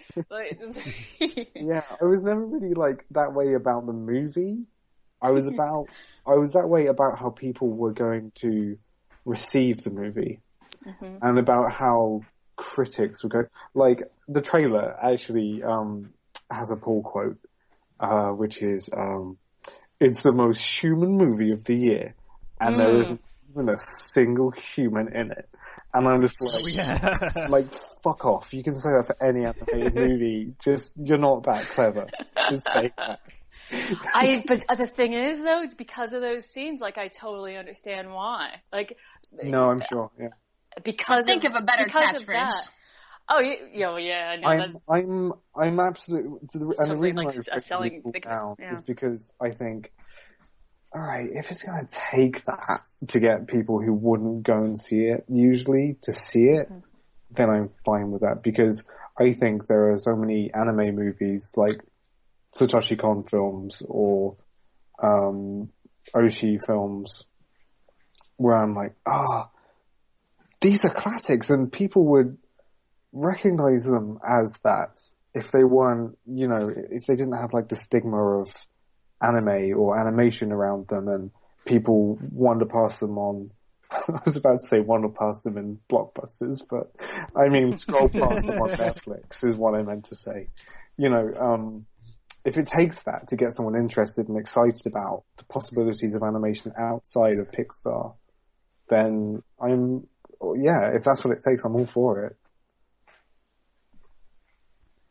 But it's like when people were talking about, it's going to be nominated for Best Picture or whatever. Well, that is one thing that that's one place where I say no. If it's the best animated movie, then do that. But if that's nominated, then Inside Out has to be as well. Yeah. Yeah, Mark Kermo keeps going on about how he thinks that that Inside Out might be nominated, or it might even win Best Picture. It's like, no, never going to happen. The thing with Best Picture is that the winner is never anyone's favourite movie. No. Ever. Because the Academy basically is about movies are there to be hummed at and to stand up and applaud afterwards, but don't enjoy them. And I can't think of many Best Picture nominations of recent years where I go, that was my favourite movie of the year, or it seems like they kind of just look down a little bit on movies that are enjoyed. But interestingly, it will be the second R-rated stop-motion movie of 2015, because apparently Hell and Back did actually come out. No one noticed. I didn't notice. No, you may remember us talking about the trailer, and but it's that was a really cool obviously release. I haven't seen any reviews either. No, it made such an impact. It might as well have gone straight to DVD and VOD and stuff. Frankly, They'll probably be better then. Yeah. Yeah, well, we'll see that when we see it. It might be obvious why. Yeah. And there was one other trailer. I don't know if anyone saw the little teaser for Cannon Busters. No, I didn't have the opportunity to see that. Yeah, it's only like about 30 seconds or something, but it's the first footage of the pilot LeSean Thomas. Is that how you say it? I think. That's how I would say it. Yeah. Who is a very cool animation guy who worked on such things as the Boondocks, and he also has worked on some lots of other interesting things. I'm pretty sure he worked on Korra. Is that right? Yeah, that was Legend of Korra awesome. as well. Yeah, and he years ago wrote one issue of a comic, and now he's actually making its co-production with Japanese studio Satellite, who are doing the animation, but most of the creative team are Westerners. The writers and things. I think the actual animation people are mainly based in Japan, but well, the background supervisor Yam the Goal, I think he's French, or she. Yeah. Yes. I can't remember what his name is. The Thomas Romain or something. I think is the yeah. Oh right, he's a really really talented background artist. His stuff is like exquisite, really really like detailed, precise drawings. Yeah, actually, also he recently. This is a complete sidestep, but he did a really great set of tutorials just on Twitter about perspective drawing, and they're really worth checking out if anyone's interested in that kind of thing. Nice. Cool. Yeah. But Cannon Busters it was crowdfunded, and they're making a pilot at the moment that is going to come out, or at least backers are going to get to see it in January 2016. And hopefully it might get turned into a series as well. And it's a very cool little teaser. It does seem like it's a nice mix of like anime and Western influence. So I should be interested to check that out, definitely. Mm-hmm. Yes. And there was one other another very short teaser. Was released for the next Netflix adult animation series. I don't know if anybody saw that. After the success of BoJack Horseman, they've got another adult animation from the stand-up comedian Bill Burr. It's based on his youth in the 70s. It's called F for Family, and it is apparently coming out in December. And there's just a little 15-second teaser where you just get to see what the animation's like, basically, and there's some 70s music. So we don't really know anything else much about it, but it's about unpolitically correct 70s, where people smoke and stuff, and hit their children and stuff. Yeah. Right. Which kind of... It's okay, it's ironic. If you've seen any Bill Burr stand up, because he's not the most politically correct person I've ever seen. He's not. So, I've seen a few of his things, and he seems like he's as unpolitically correct as like Louis C.K., where it's he might be being politically incorrect, but let him finish, and you understand there's a point. Yeah, is that right? Yeah, I think so, but not everyone always understands that. They just hear the bit. Oh, those people have a sense of humour, though. So it's like in UK comedy, you get people like the pub landlord Al Murray, where it sounds. Oh, and his supporters, the people going to his shows. He goes, "Yeah, you tell the Germans what's what." There you go. It's a parody of those kind of people, and you're most of his audience. Oh dear. Yeah, so F for Family coming out in December on Netflix. So I would be surprised if it's as good as BoJack Horseman, but who knows? It's got a good I title. think that's a good. Yeah, definitely. Yeah. Also, that's a really good release date. Come on, does that everyone's gonna just, I don't know about anyone else, but Christmas is time for being a sloth, and that's how most people ended up watching BoJack Horseman last year. Who knows? BoJack Horseman is so good. Yeah, you just pig out and watch some Netflix. Cool. So, moving on to, we were talking earlier about the Oscars and people mentioning Anomalisa and Inside Out in terms of it. Well, the Academy has released the long list of all the animated features that are eligible for nomination. So, not the films that will be nominated, but the pool of films from which the nominations will be chosen. And there's 16 this year.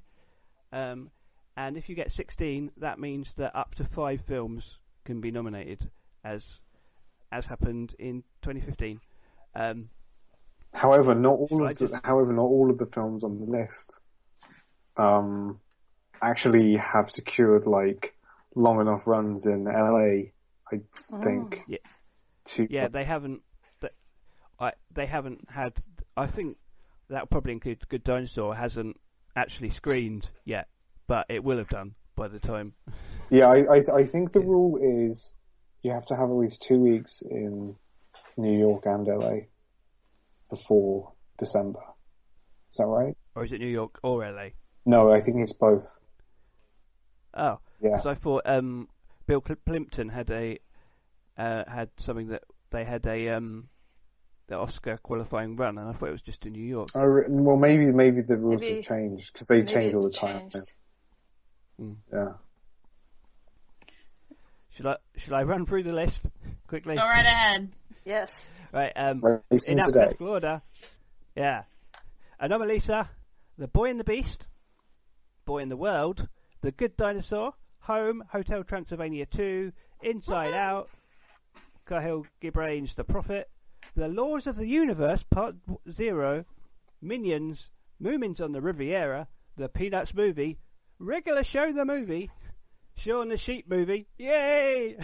The SpongeBob Movie, Sponge Out of Water, and When Marnie Was There. That's the list. Not so sure about that second to last one, but I'll let that go. Well, it's just the list of eligible. I'm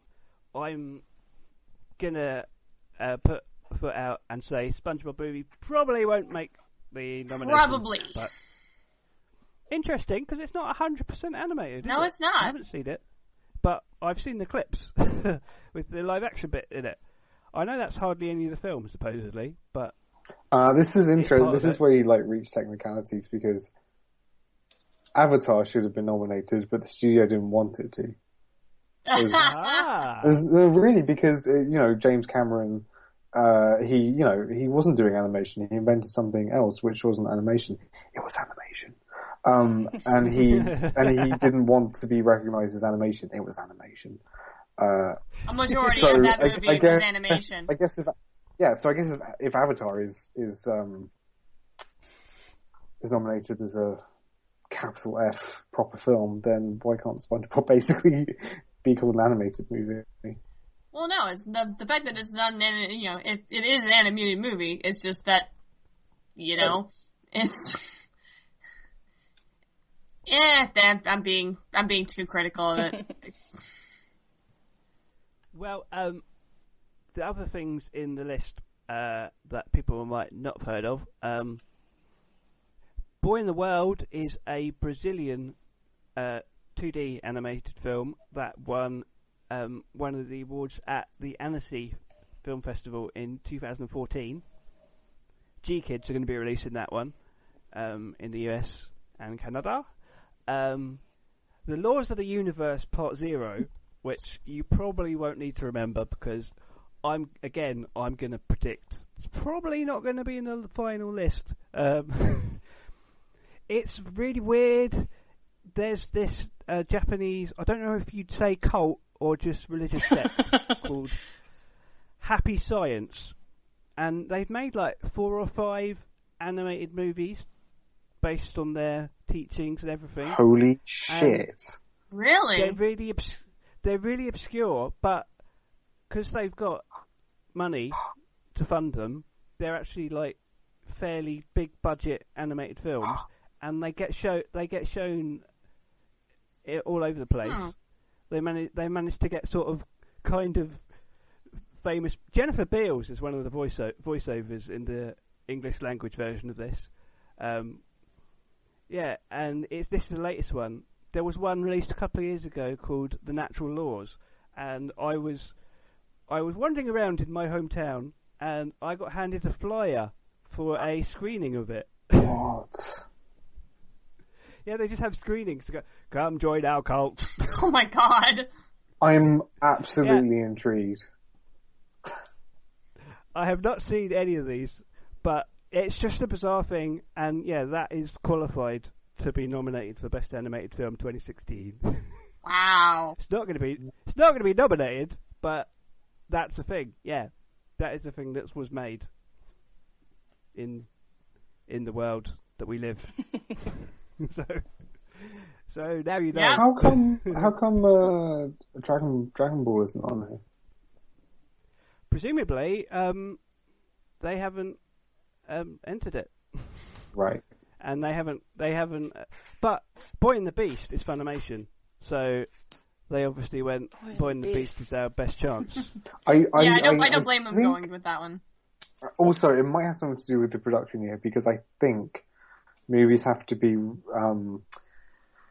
have been released originally or produced originally within a year. Resurrection F was released in Japan this year. Oh, was it really? Yeah, it was. Okay. Yes. Yeah, that's strange then. But considering how much money it made, yeah. Yeah, no. But so from here, there's a shortlist which is made, and the cool thing about the shortlist is that is selected by directors in animation or Academy members who are animators.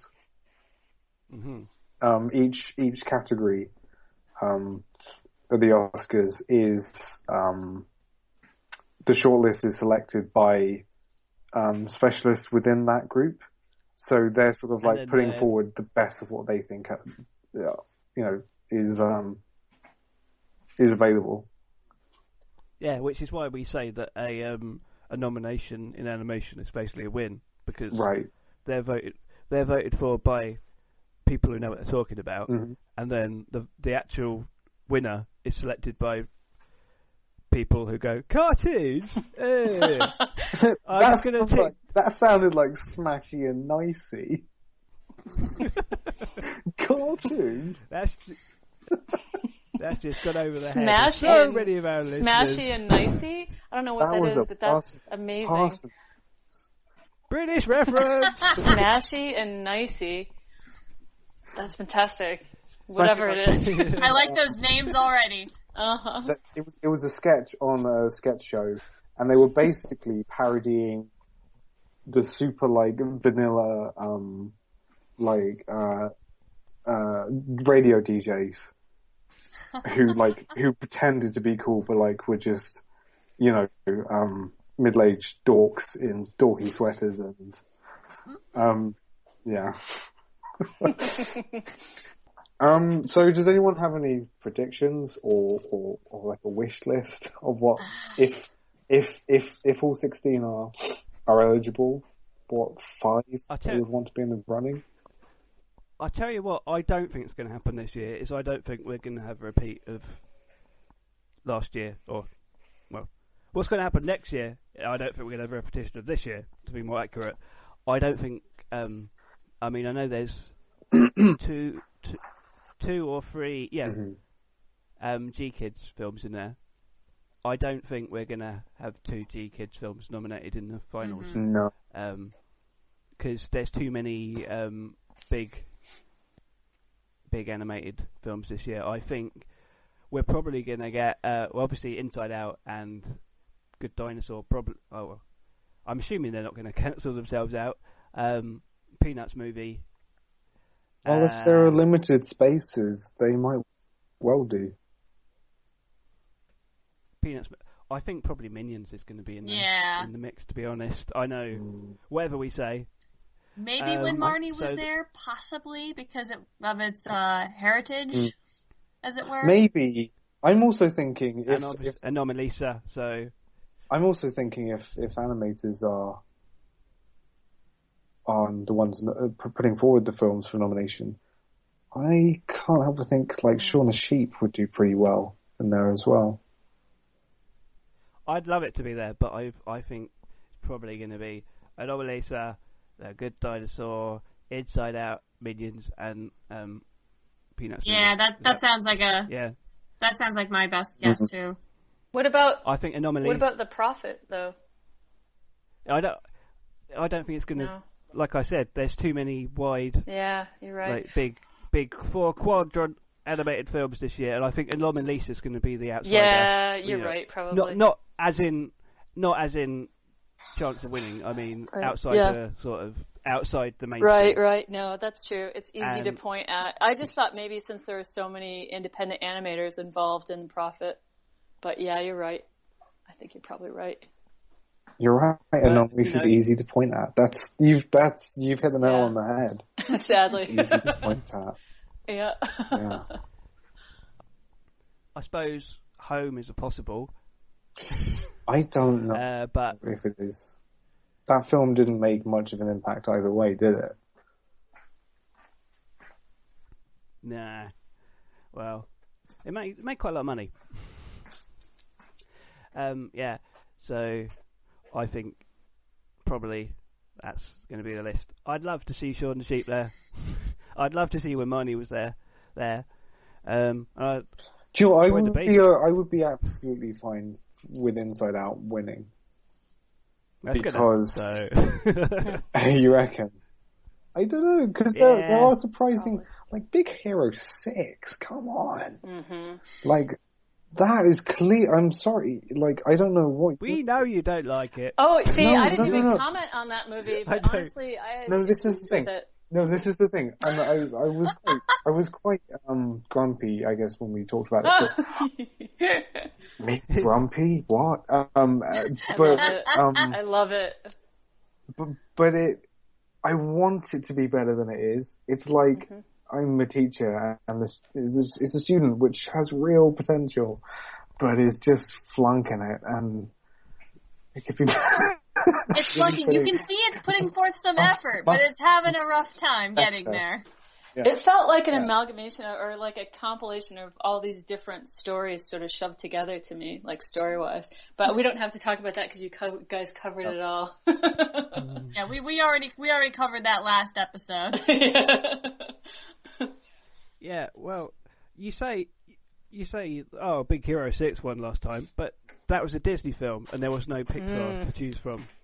So you know what the voters are like. They're gonna go Pixar. So really, the only issue is Good Dinosaur. Is it going to split the vote, or it depends. If it would be amazing if this happened, but if Good Dinosaur, if people actually thought that was better than Inside Out, Inside Out was like one of the most well-reviewed films of the year. So he really shot himself in the foot, because 2 Pixar movies in 1 year sounds like all your Christmases at once. I'm so happy. It's great. I can't help but feel, though, that the memory of Inside Out is going to be so strong when you go and see The Good Dinosaur that it's just going to fare bad no matter how good it is. And it looks like it's going to be a quieter, sort of smaller movie, maybe, as well. And, that's going to be this tough act to follow. I'm going to see that on the 29th. Good Dinosaur and the Peanuts movie tomorrow, but that's already out yet. Already here. Oh, wow. Yeah. Yeah. The early word on that sounds really, really interesting. I'm not going to spoil too much. Yeah, but it sounds like they've done a really sneaky, smart trick, like trying to what's the word? Like trying to like reimagine it slightly, where like all the kids are apparently in the same class, like they're all the same age, and anyway, I won't go on because I'm just repeating opinions that I've heard, but I'm still really interested to see it. Well, look out on animationforadults.com for Joe's review coming soon. Yeah. Yep. And we will discuss it on the podcast eventually. No kidding. But yeah, as we are talking about Peanuts, I might as well mention that I did read before we came on air, as I say, even though we're not on air, that it's made, I think, about $45 million opening weekend. Open number 2. It's had a rather good opening. Yeah. It's opened at the same time as Spectre in the US, which is the number 1 film at the moment. But yeah, we've had some debate over, kids today, are they going to be interested in Peanuts? Based on the early results, yes. That's what I thought. But what will be interesting is to see how it fares in the United Kingdom, because it's opening on the 20th of December, which is about 3 days after Star Wars. Film awakens. Yeah. I think it will do fine. I think it will be because it's counter programming. It's like opening against Spectre, the same crowd that's going to be taking kids to see Spectre. The same crowd is going Star to Wars is yeah. Star Wars is more of a kids movie than Bond. Ish. You're right, actually, because I don't think that the youngest kids who would probably be best suited to go and see a Peppa Pig film would get much out of Peanuts. Yeah. Because it's not like the Minions where they're constantly jumping around and it's like a circus sort of style distraction. It's a bit about the characters, really. Quite a lot of it will probably be dialogue, so yeah, they're like Snoopy. Mm-hmm. Snoopy's always good. But Snoopy, so that might be I'll be honest, like Snoopy was my in to Peanuts. When I saw the comics around the house, I would think, what's that dog? And I'd pick it up, and then I realised that it wasn't really about the dog. It's about hating yourself in America in the 50s. Yeah, so it's doing quite well. So that's good. What about the short films? That I guess there's not really an official list yet, right? There's just the Cartoon Brew sort of, which Dinner for Few is on, which is screening next week on Wednesday or this week, or I don't know when this podcast will be out, but Dinner for Few is screening on Wednesday, November 11th. Well, according to Cartoon Brew, the 60 films are eligible. Wow. So that'll be a long podcast. Wow. Yeah, no kidding. I know. I just get excited about it's so crazy. There are so many of those I'm never going to see. Actually, they weren't even. I noticed in recent years that there have been that screenings were a lot more common on just in general cinemas of the shortlisted films. The shorts, I mean. Mm-hmm. So yeah, check your look.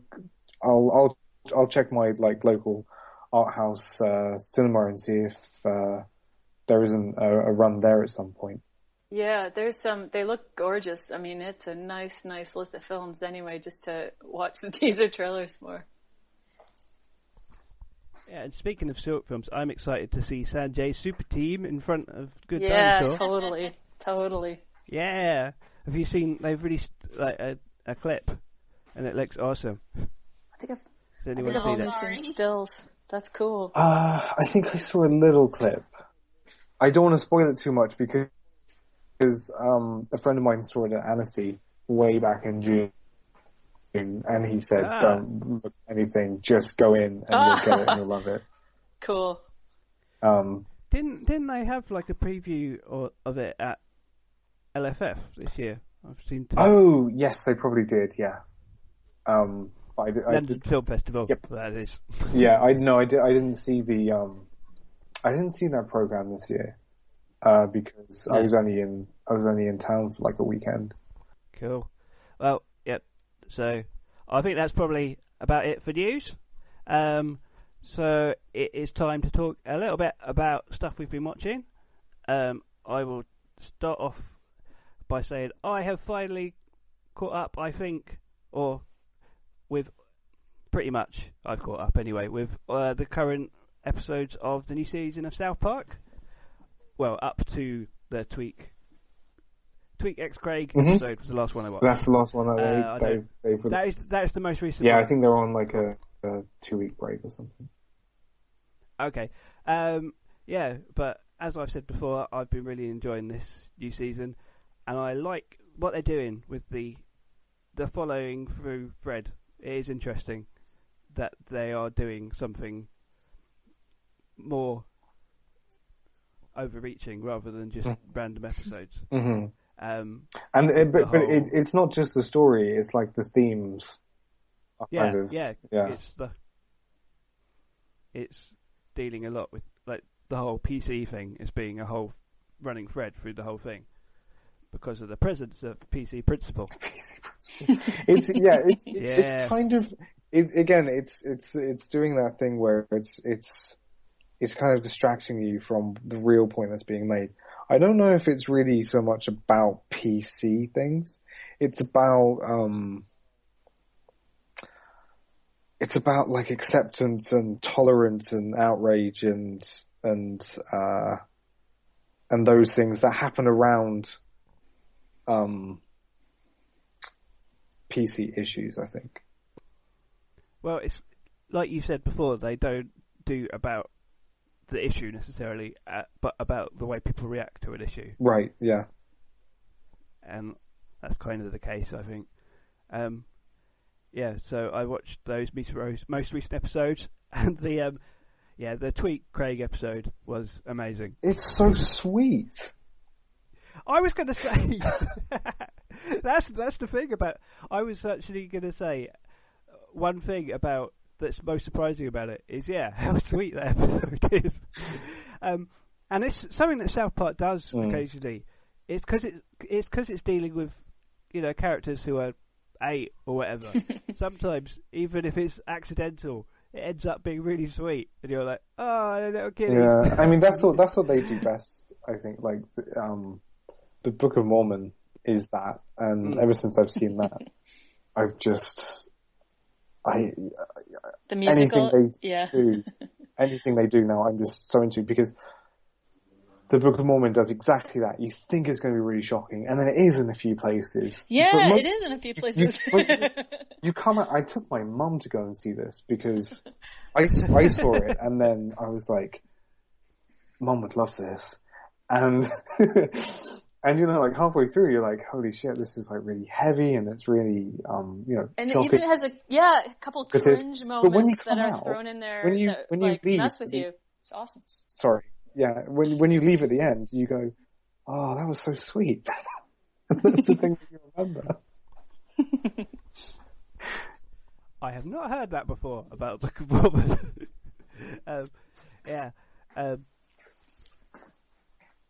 No, I love there are small like things that they've sort of planted as well in the season, which they haven't quite come to fruition yet. Like in the first episode, Mr. Garrison went off and he was sort of on this Trump style unguided ill-advised rise to running in an election. And the Whole Foods has arrived in South Park, bringing ridiculous some really interesting and quite pointed sort of examinations of like class divides and things like that, and how race works in that or might not. Yeah, I think they're doing some pretty cool things this season. Yeah. Yeah, and it's amazing when you consider how long it's been going.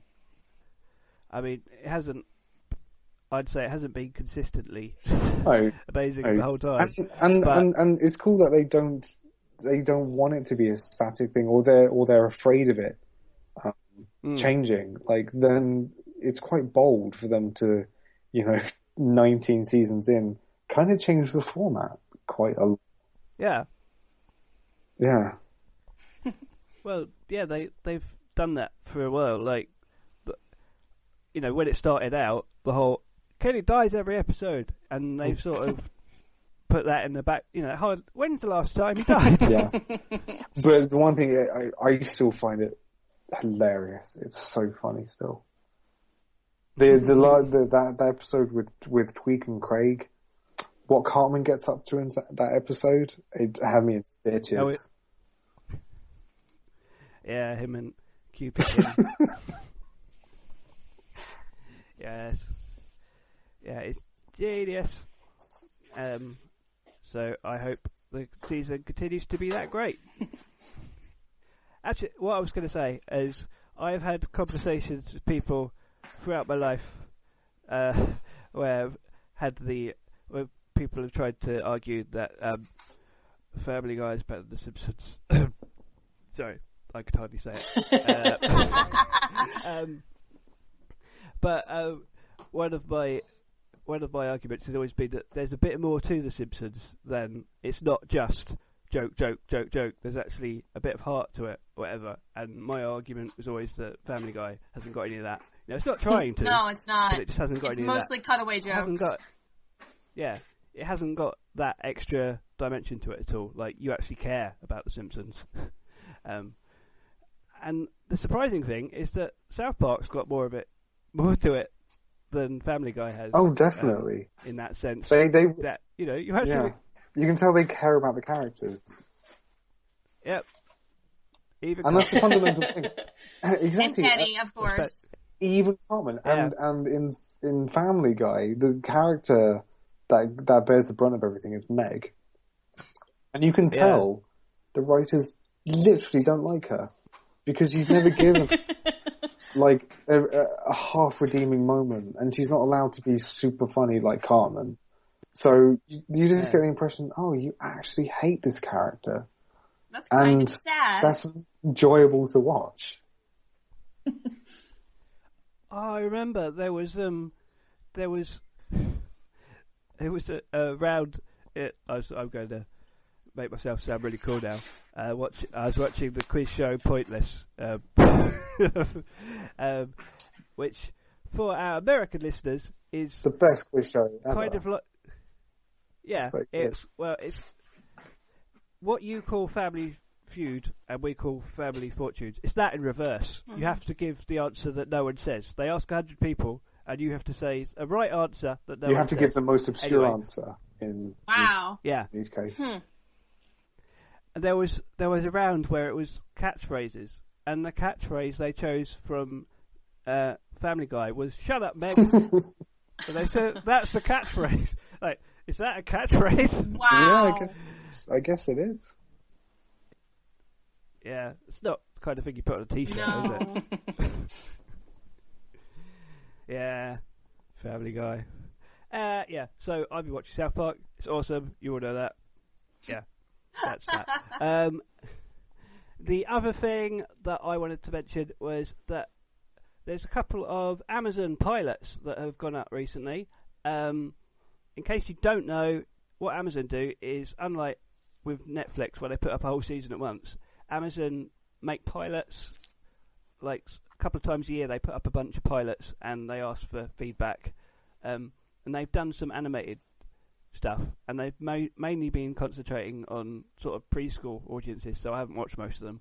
But one of them, this pilot season is actually made by Cartoon Saloon, and it's called Eddie of the Realms Eternal. So obviously it's made by Cartoon Saloon. I like to check it out, and it's about like a world of elves and giants and stuff and beasties, and a normal American middle schooler accidentally gets transported to the Realms Eternal. So it's, that's a fairly standard plot. But it's done by Cartoon Saloon, so the animation is really nice. Is he trying to get his way back home, and the story's setting up to be his, finding his way back, or is it something a bit more than that? Well, the idea is that he can come back and forth. I think. So like he at the end of the story he goes home, but obviously if the series happens, he's gonna keep coming back. Unless in the series he then comes back and gets stuck. I don't know. But there's an interesting twist regarding the antagonist at the end of the first episode, which is quite interesting. And it. No, I was going. Yeah, they're bad. The antagonist is bad. I said it's his dad. It's his dad. Okay. I am no father. I am not going to say anything. I don't want to give it away. Watch it, because you can watch it even if you're not an Amazon Prime subscriber. That's nice. But obviously, if it gets picked up, then it'll only be available to Prime subscribers. But the pilot season, you can watch. Anyone in the UK or the US can go to Amazon or Amazon UK and watch it. And there's some really nice animation, like the intro particularly is it's got sort of a cutout-y style. And also it had a great voiceover by John DiMaggio doing a really good English accent. Nice! You may have heard me going about accents before. I really noticed if they're not good. So American men have problem with accents. With doing British accents. Yeah. No, well, yeah. Oh boy, I just saw. Okay, this is talk about going off track, but just for the sake of the accent thing, I saw A View from the Bridge. Is that right? The Arthur Miller play. Okay. I'm not sure. I'm sorry. Yeah. But anyway, don't do plays. It was anyway, the players were all from. I think it was from London, but the story was set in New York City. So I got to listen to. And it played in New York City. Yes, and that was just. It was. I wish they had just changed the location. The women were terrific. Well, I mean, with regard to the accents, but it was just this weird blend and moving in and out of this New York City accent, and then the standard stage speak peppered with the English accent. It was really strange, and I didn't really care for the direction. I thought they missed the entire story. But okay, enough of that. But anyway, it was just interesting to hear a reversal. You know what I mean? Reversal in accents. Yes. Yeah, there because are some, that's what I mean. There are some actors who are terrible. My favourite is Ray Winston doing an American accent. There's a really, really bad movie from a few years ago called Fool's Gold. Uh-huh. And it's really rubbish. But in it, Winston has a stab, bless him, at an American accent. And the film is entertaining because he pops up and he just veers all over the place. That's worth checking out if you like bad accents. It's really interesting. Well, there's always like a standard American accent that's really nasally and Midwestern that I hear a lot. Right. Do you know what I mean? I mean, it works, totally works, but it's always the same kind of weird nasally Midwestern thing. It makes me think about like what the process might be. I think the process is just like osmosis. It's the fact that there's so much American TV and movies that you just sort of go, you hear it as much as British English. Well, I just thought that it's strange that some of the accents sound so similar, you know what I mean? I was just wondered if maybe there was like approach or some sort of guide or something, you know what I mean? That would make everyone sort of have the same standard American accent, but it's fascinating. It's interesting to hear it anyway. I don't know. So has anybody been watching any other things? We've had 500 movies submitted to Animation Nights New York. Whoa. That's a lot. Yeah, we're up to a lot of movies. 501. At least they're short. They're shorts. I watched 470. So I've got 30. Whoa. 30 to catch up on. That's pretty amazing. No, it's fantastic. And we have, as far as invited guests go, I mean, we have, we're playing Joanna Quinn, one of her movies, next week. Isn't that cool? She's like one of my favorites. Awesome. I love her so much. I'm a huge fan. I've totally written her fan emails in the past. I don't know if she realizes that was me. But, just one. But anyway, and she wrote me back. But, and also, Nina Paley we're going to screen one of her films. Cool. Not December, but probably January. And also, Tiny Inventions. We're going to screen one of their films probably in January. So, we've had a really nice, response from people we've invited. And Dinner for Few, again, a great film that I knew about, because of Animation for Adults. They're gracious enough. Yeah, read that interview. That's right, great interview. And, so we're excited to screen that as well. But yeah, we've just had this huge influx of films. They keep coming and it's, like I said before, I mean, each one really has a unique, voice and vision, and they've been a real pleasure. It's been an honor to watch all of these films, honestly. And about a quarter of them are just really, really excellent. You know, just amazing. I mean, you know, not just good. And, yeah, it's great. We've got some guest curators lined up, for the next few months, and, we're just gonna keep pushing forward. But that's mostly what I've been watching are other people's short films, sent in internationally. Any one of them you can talk about, or just, is that all very hush-hush? Well, that's the thing. Some of the people, I've contacted some of the filmmakers. They know that they have, things included. We also have I don't know if I mentioned this before, but, we've incorporated sort of a larger structure so that, and this, actually originated because someone asked me for laurels. And I was like, oh, wait a minute. Yeah, okay, we need to do something. And this had been something that I'd sort of been considering when this whole thing began, but I wasn't sure if it would have much traction when we started. But since it seems to have so far, the larger plan is to have the monthly screenings, and then, you know, I'm giving everyone a screened, sort of like a screened logo if they want to use it on their poster. And then we're automatically adding all of those films that have been screened into a larger queue for a juried best of show, probably for September of next year, and then that will be either hired judges or invited judges of certain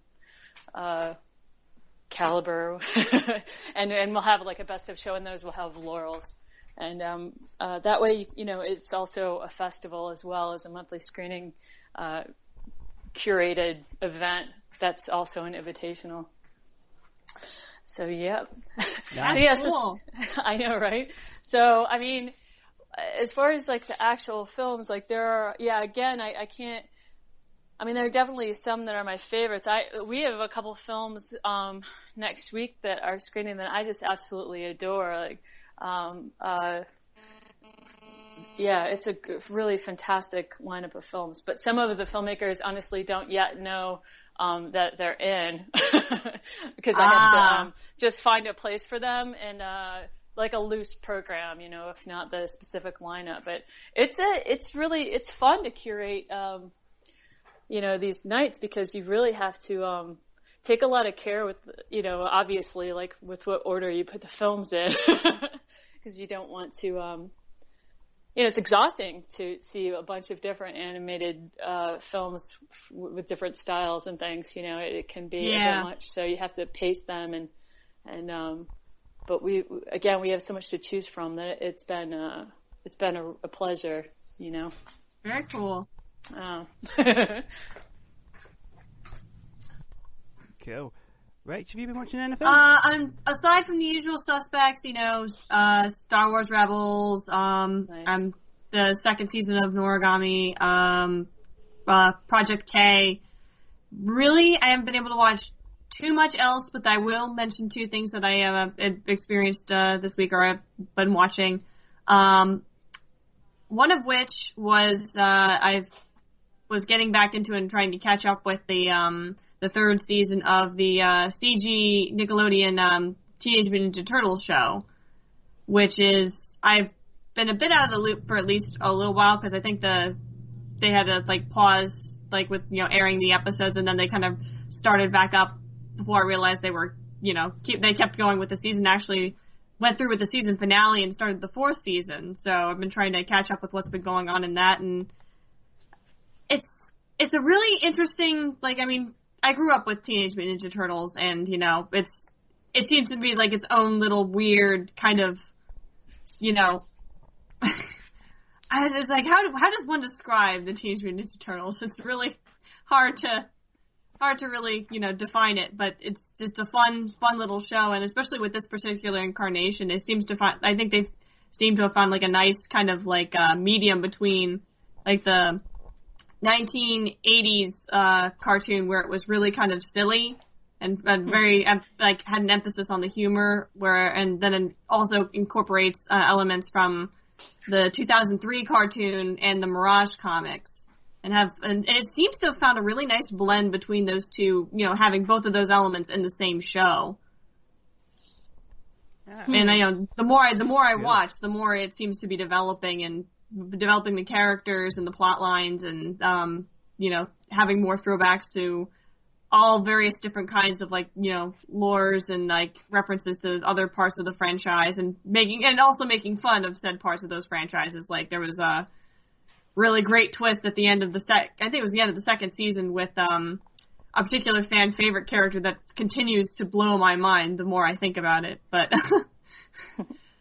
and it's just very the more I watch, I'm intrigued. So I'm gonna keep going and see what the new season's gonna be how they end the third season, and how they plan on starting the fourth season. And one last thing, it's in the video game area of animation, and while the animation itself, at least on the surface, doesn't really look like much, it's a little game called, I don't know how much you guys keep the ear to the ground when it comes to video games. Have you ever heard of a little thing called Undertale? Anybody?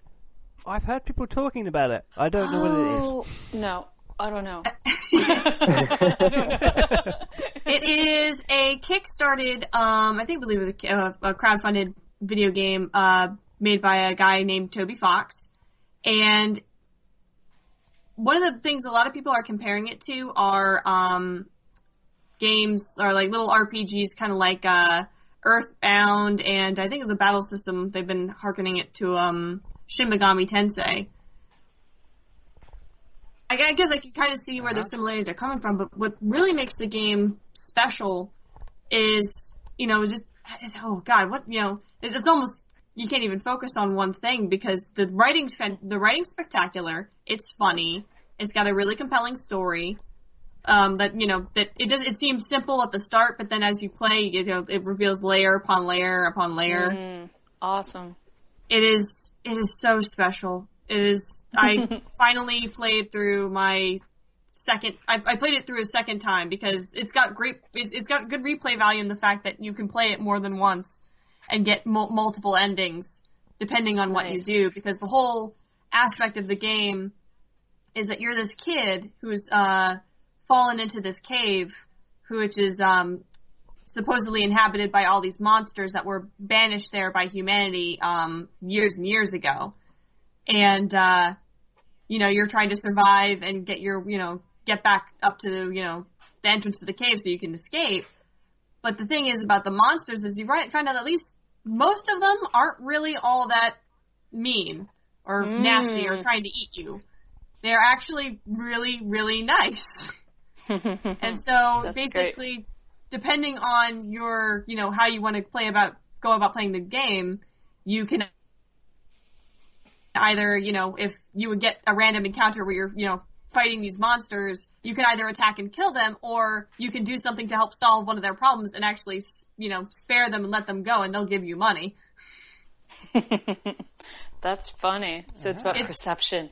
It really is all about perception. And oh my, it's funny you say that in the hindsight of how I know how one of the particular endings of the game, how it kind of really messes with your perception of the game. It really, really gets meta to a ridiculous extent at the very end. That's excellent. And then Fallout 4, I've pre-ordered it. I don't know how I'll possibly have time, but I had to pre-order it. Yeah, I'm working on that. That's going to be my next game to get, but I'm still kind of riding the waves of Undertale because it's just that's awesome. That's the kind of game that basically you recommend to every single person you meet. It's like, hi, my name's Rachel. Have you played Undertale? If not, you should. But yeah, that's been me this week. Cool. Oh, there was one other thing that I did watch this week. I got a review copy of one of the Naruto movies called Road to Ninja. That's my favorite one!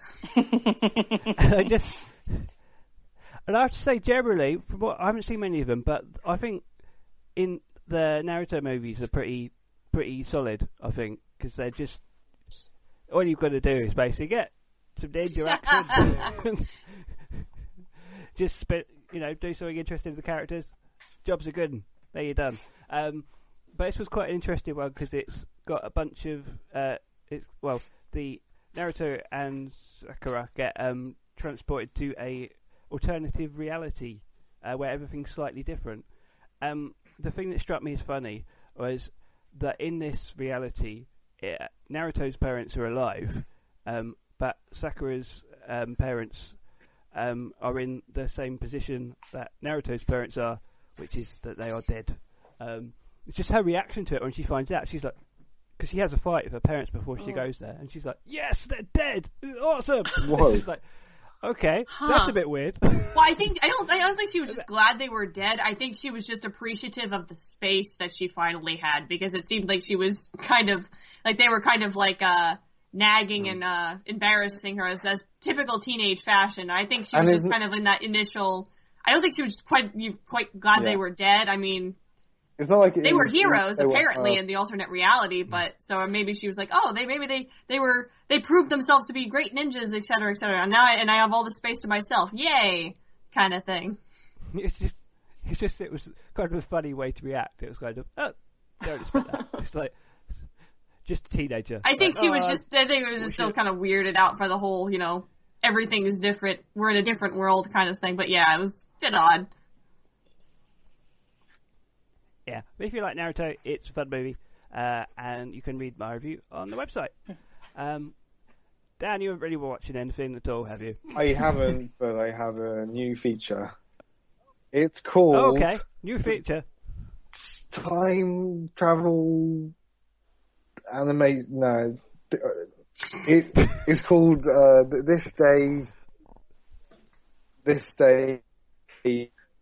Yeah, This Day In. This Day In. All right. Okay. I just made it up. It's we've never called This Day In. Okay. This week's This Day's In. This day in 2003, Tokyo Godfathers was released in Japan for the first time, and Tokyo Godfathers is one of my favourite Christmas movies now. And it's one of my favourite animated movies. it's a really sweet story about three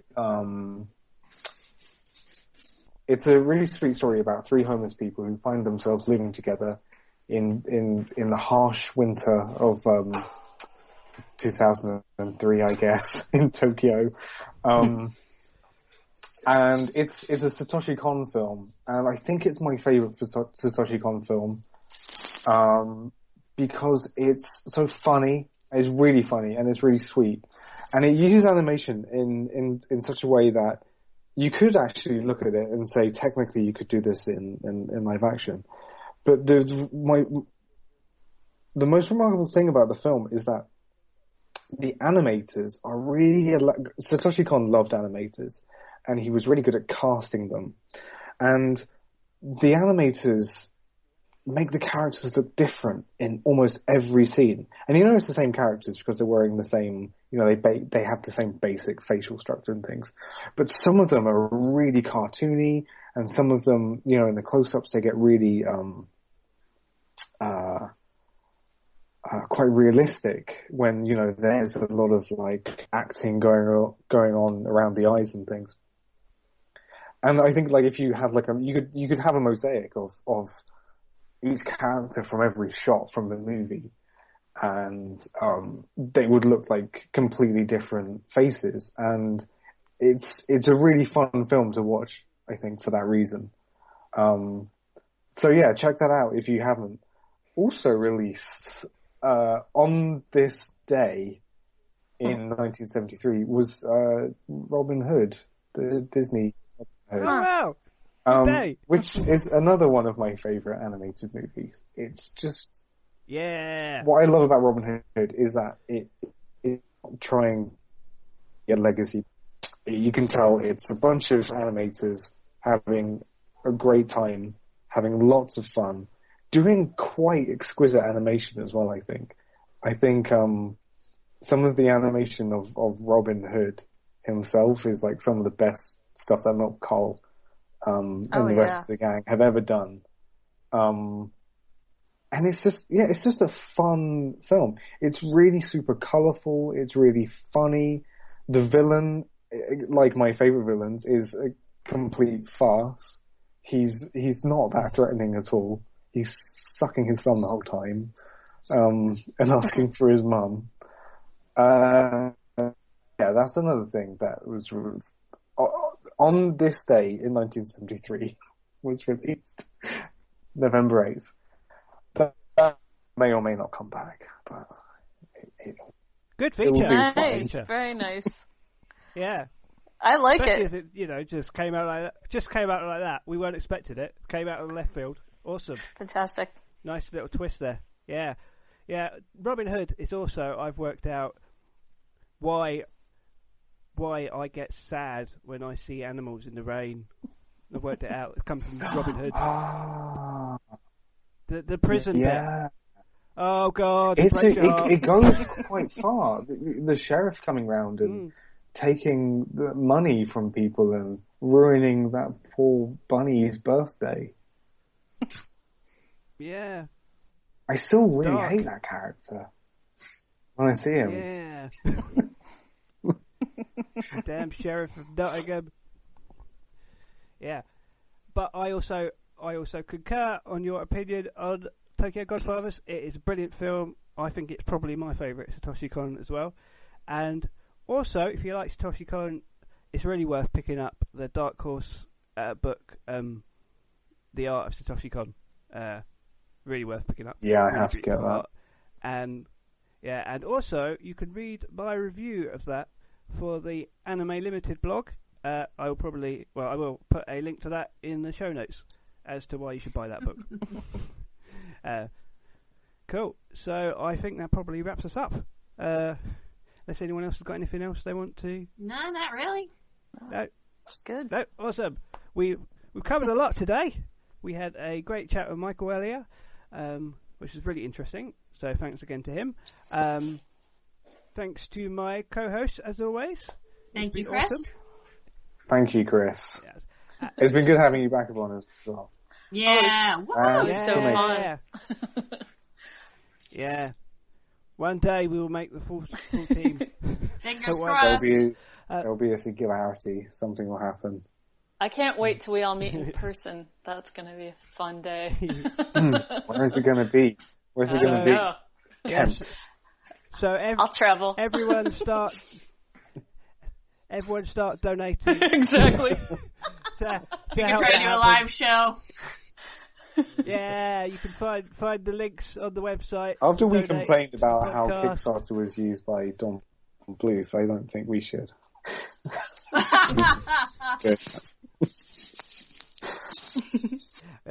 Anyway, you can find out all that's going on in the animation world at animationforadults.com. You can find us on Facebook, on Pinterest, on Tumblr, and on Google+, and you can follow us at AFA Blog.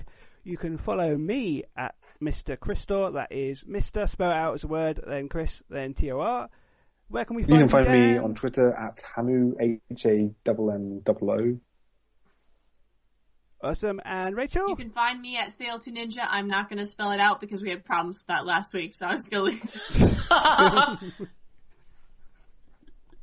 Yes, that was great. And Yvonne? I'm on Twitter at @isnare_inc, and also you can find Animation Nights New York at animationnights.nyc or .com, and submit your films. Yeah, do that. And if you are in the New York area, you should go and see. That's right. Yeah, November 11th. At Boston Market. Although, probably by the time you've heard this, it will have happened. Well, then go to the next one. Second Wednesday of every month. December 9th. I mean, I'll try and get it out as early as I can, but even still, most people, by the time they listen to it, it's probably going to... Yeah. But anyway, on that bombshell, I think it's time for us to leave and say goodnight, everybody. And we will catch you very soon for another AFA podcast. So, See ya! Goodbye! bye, everybody!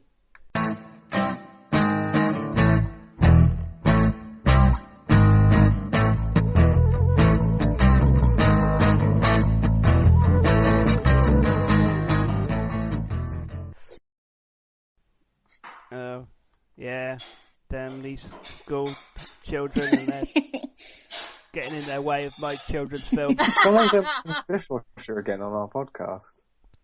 Sorry? Someone's emptying the dishwasher again. Don't look at me. Oh, no. I'm in the second floor of my room. I'm in the basement. In the basement.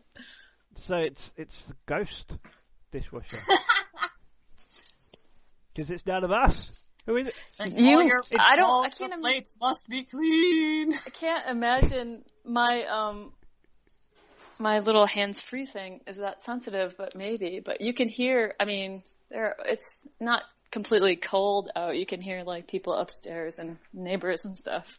I think maybe that's what you were hearing before. Anyway, Queens, oh Queens. It's not ruining my enjoyment. It's ambient. Oh good, okay. oh good. So, like,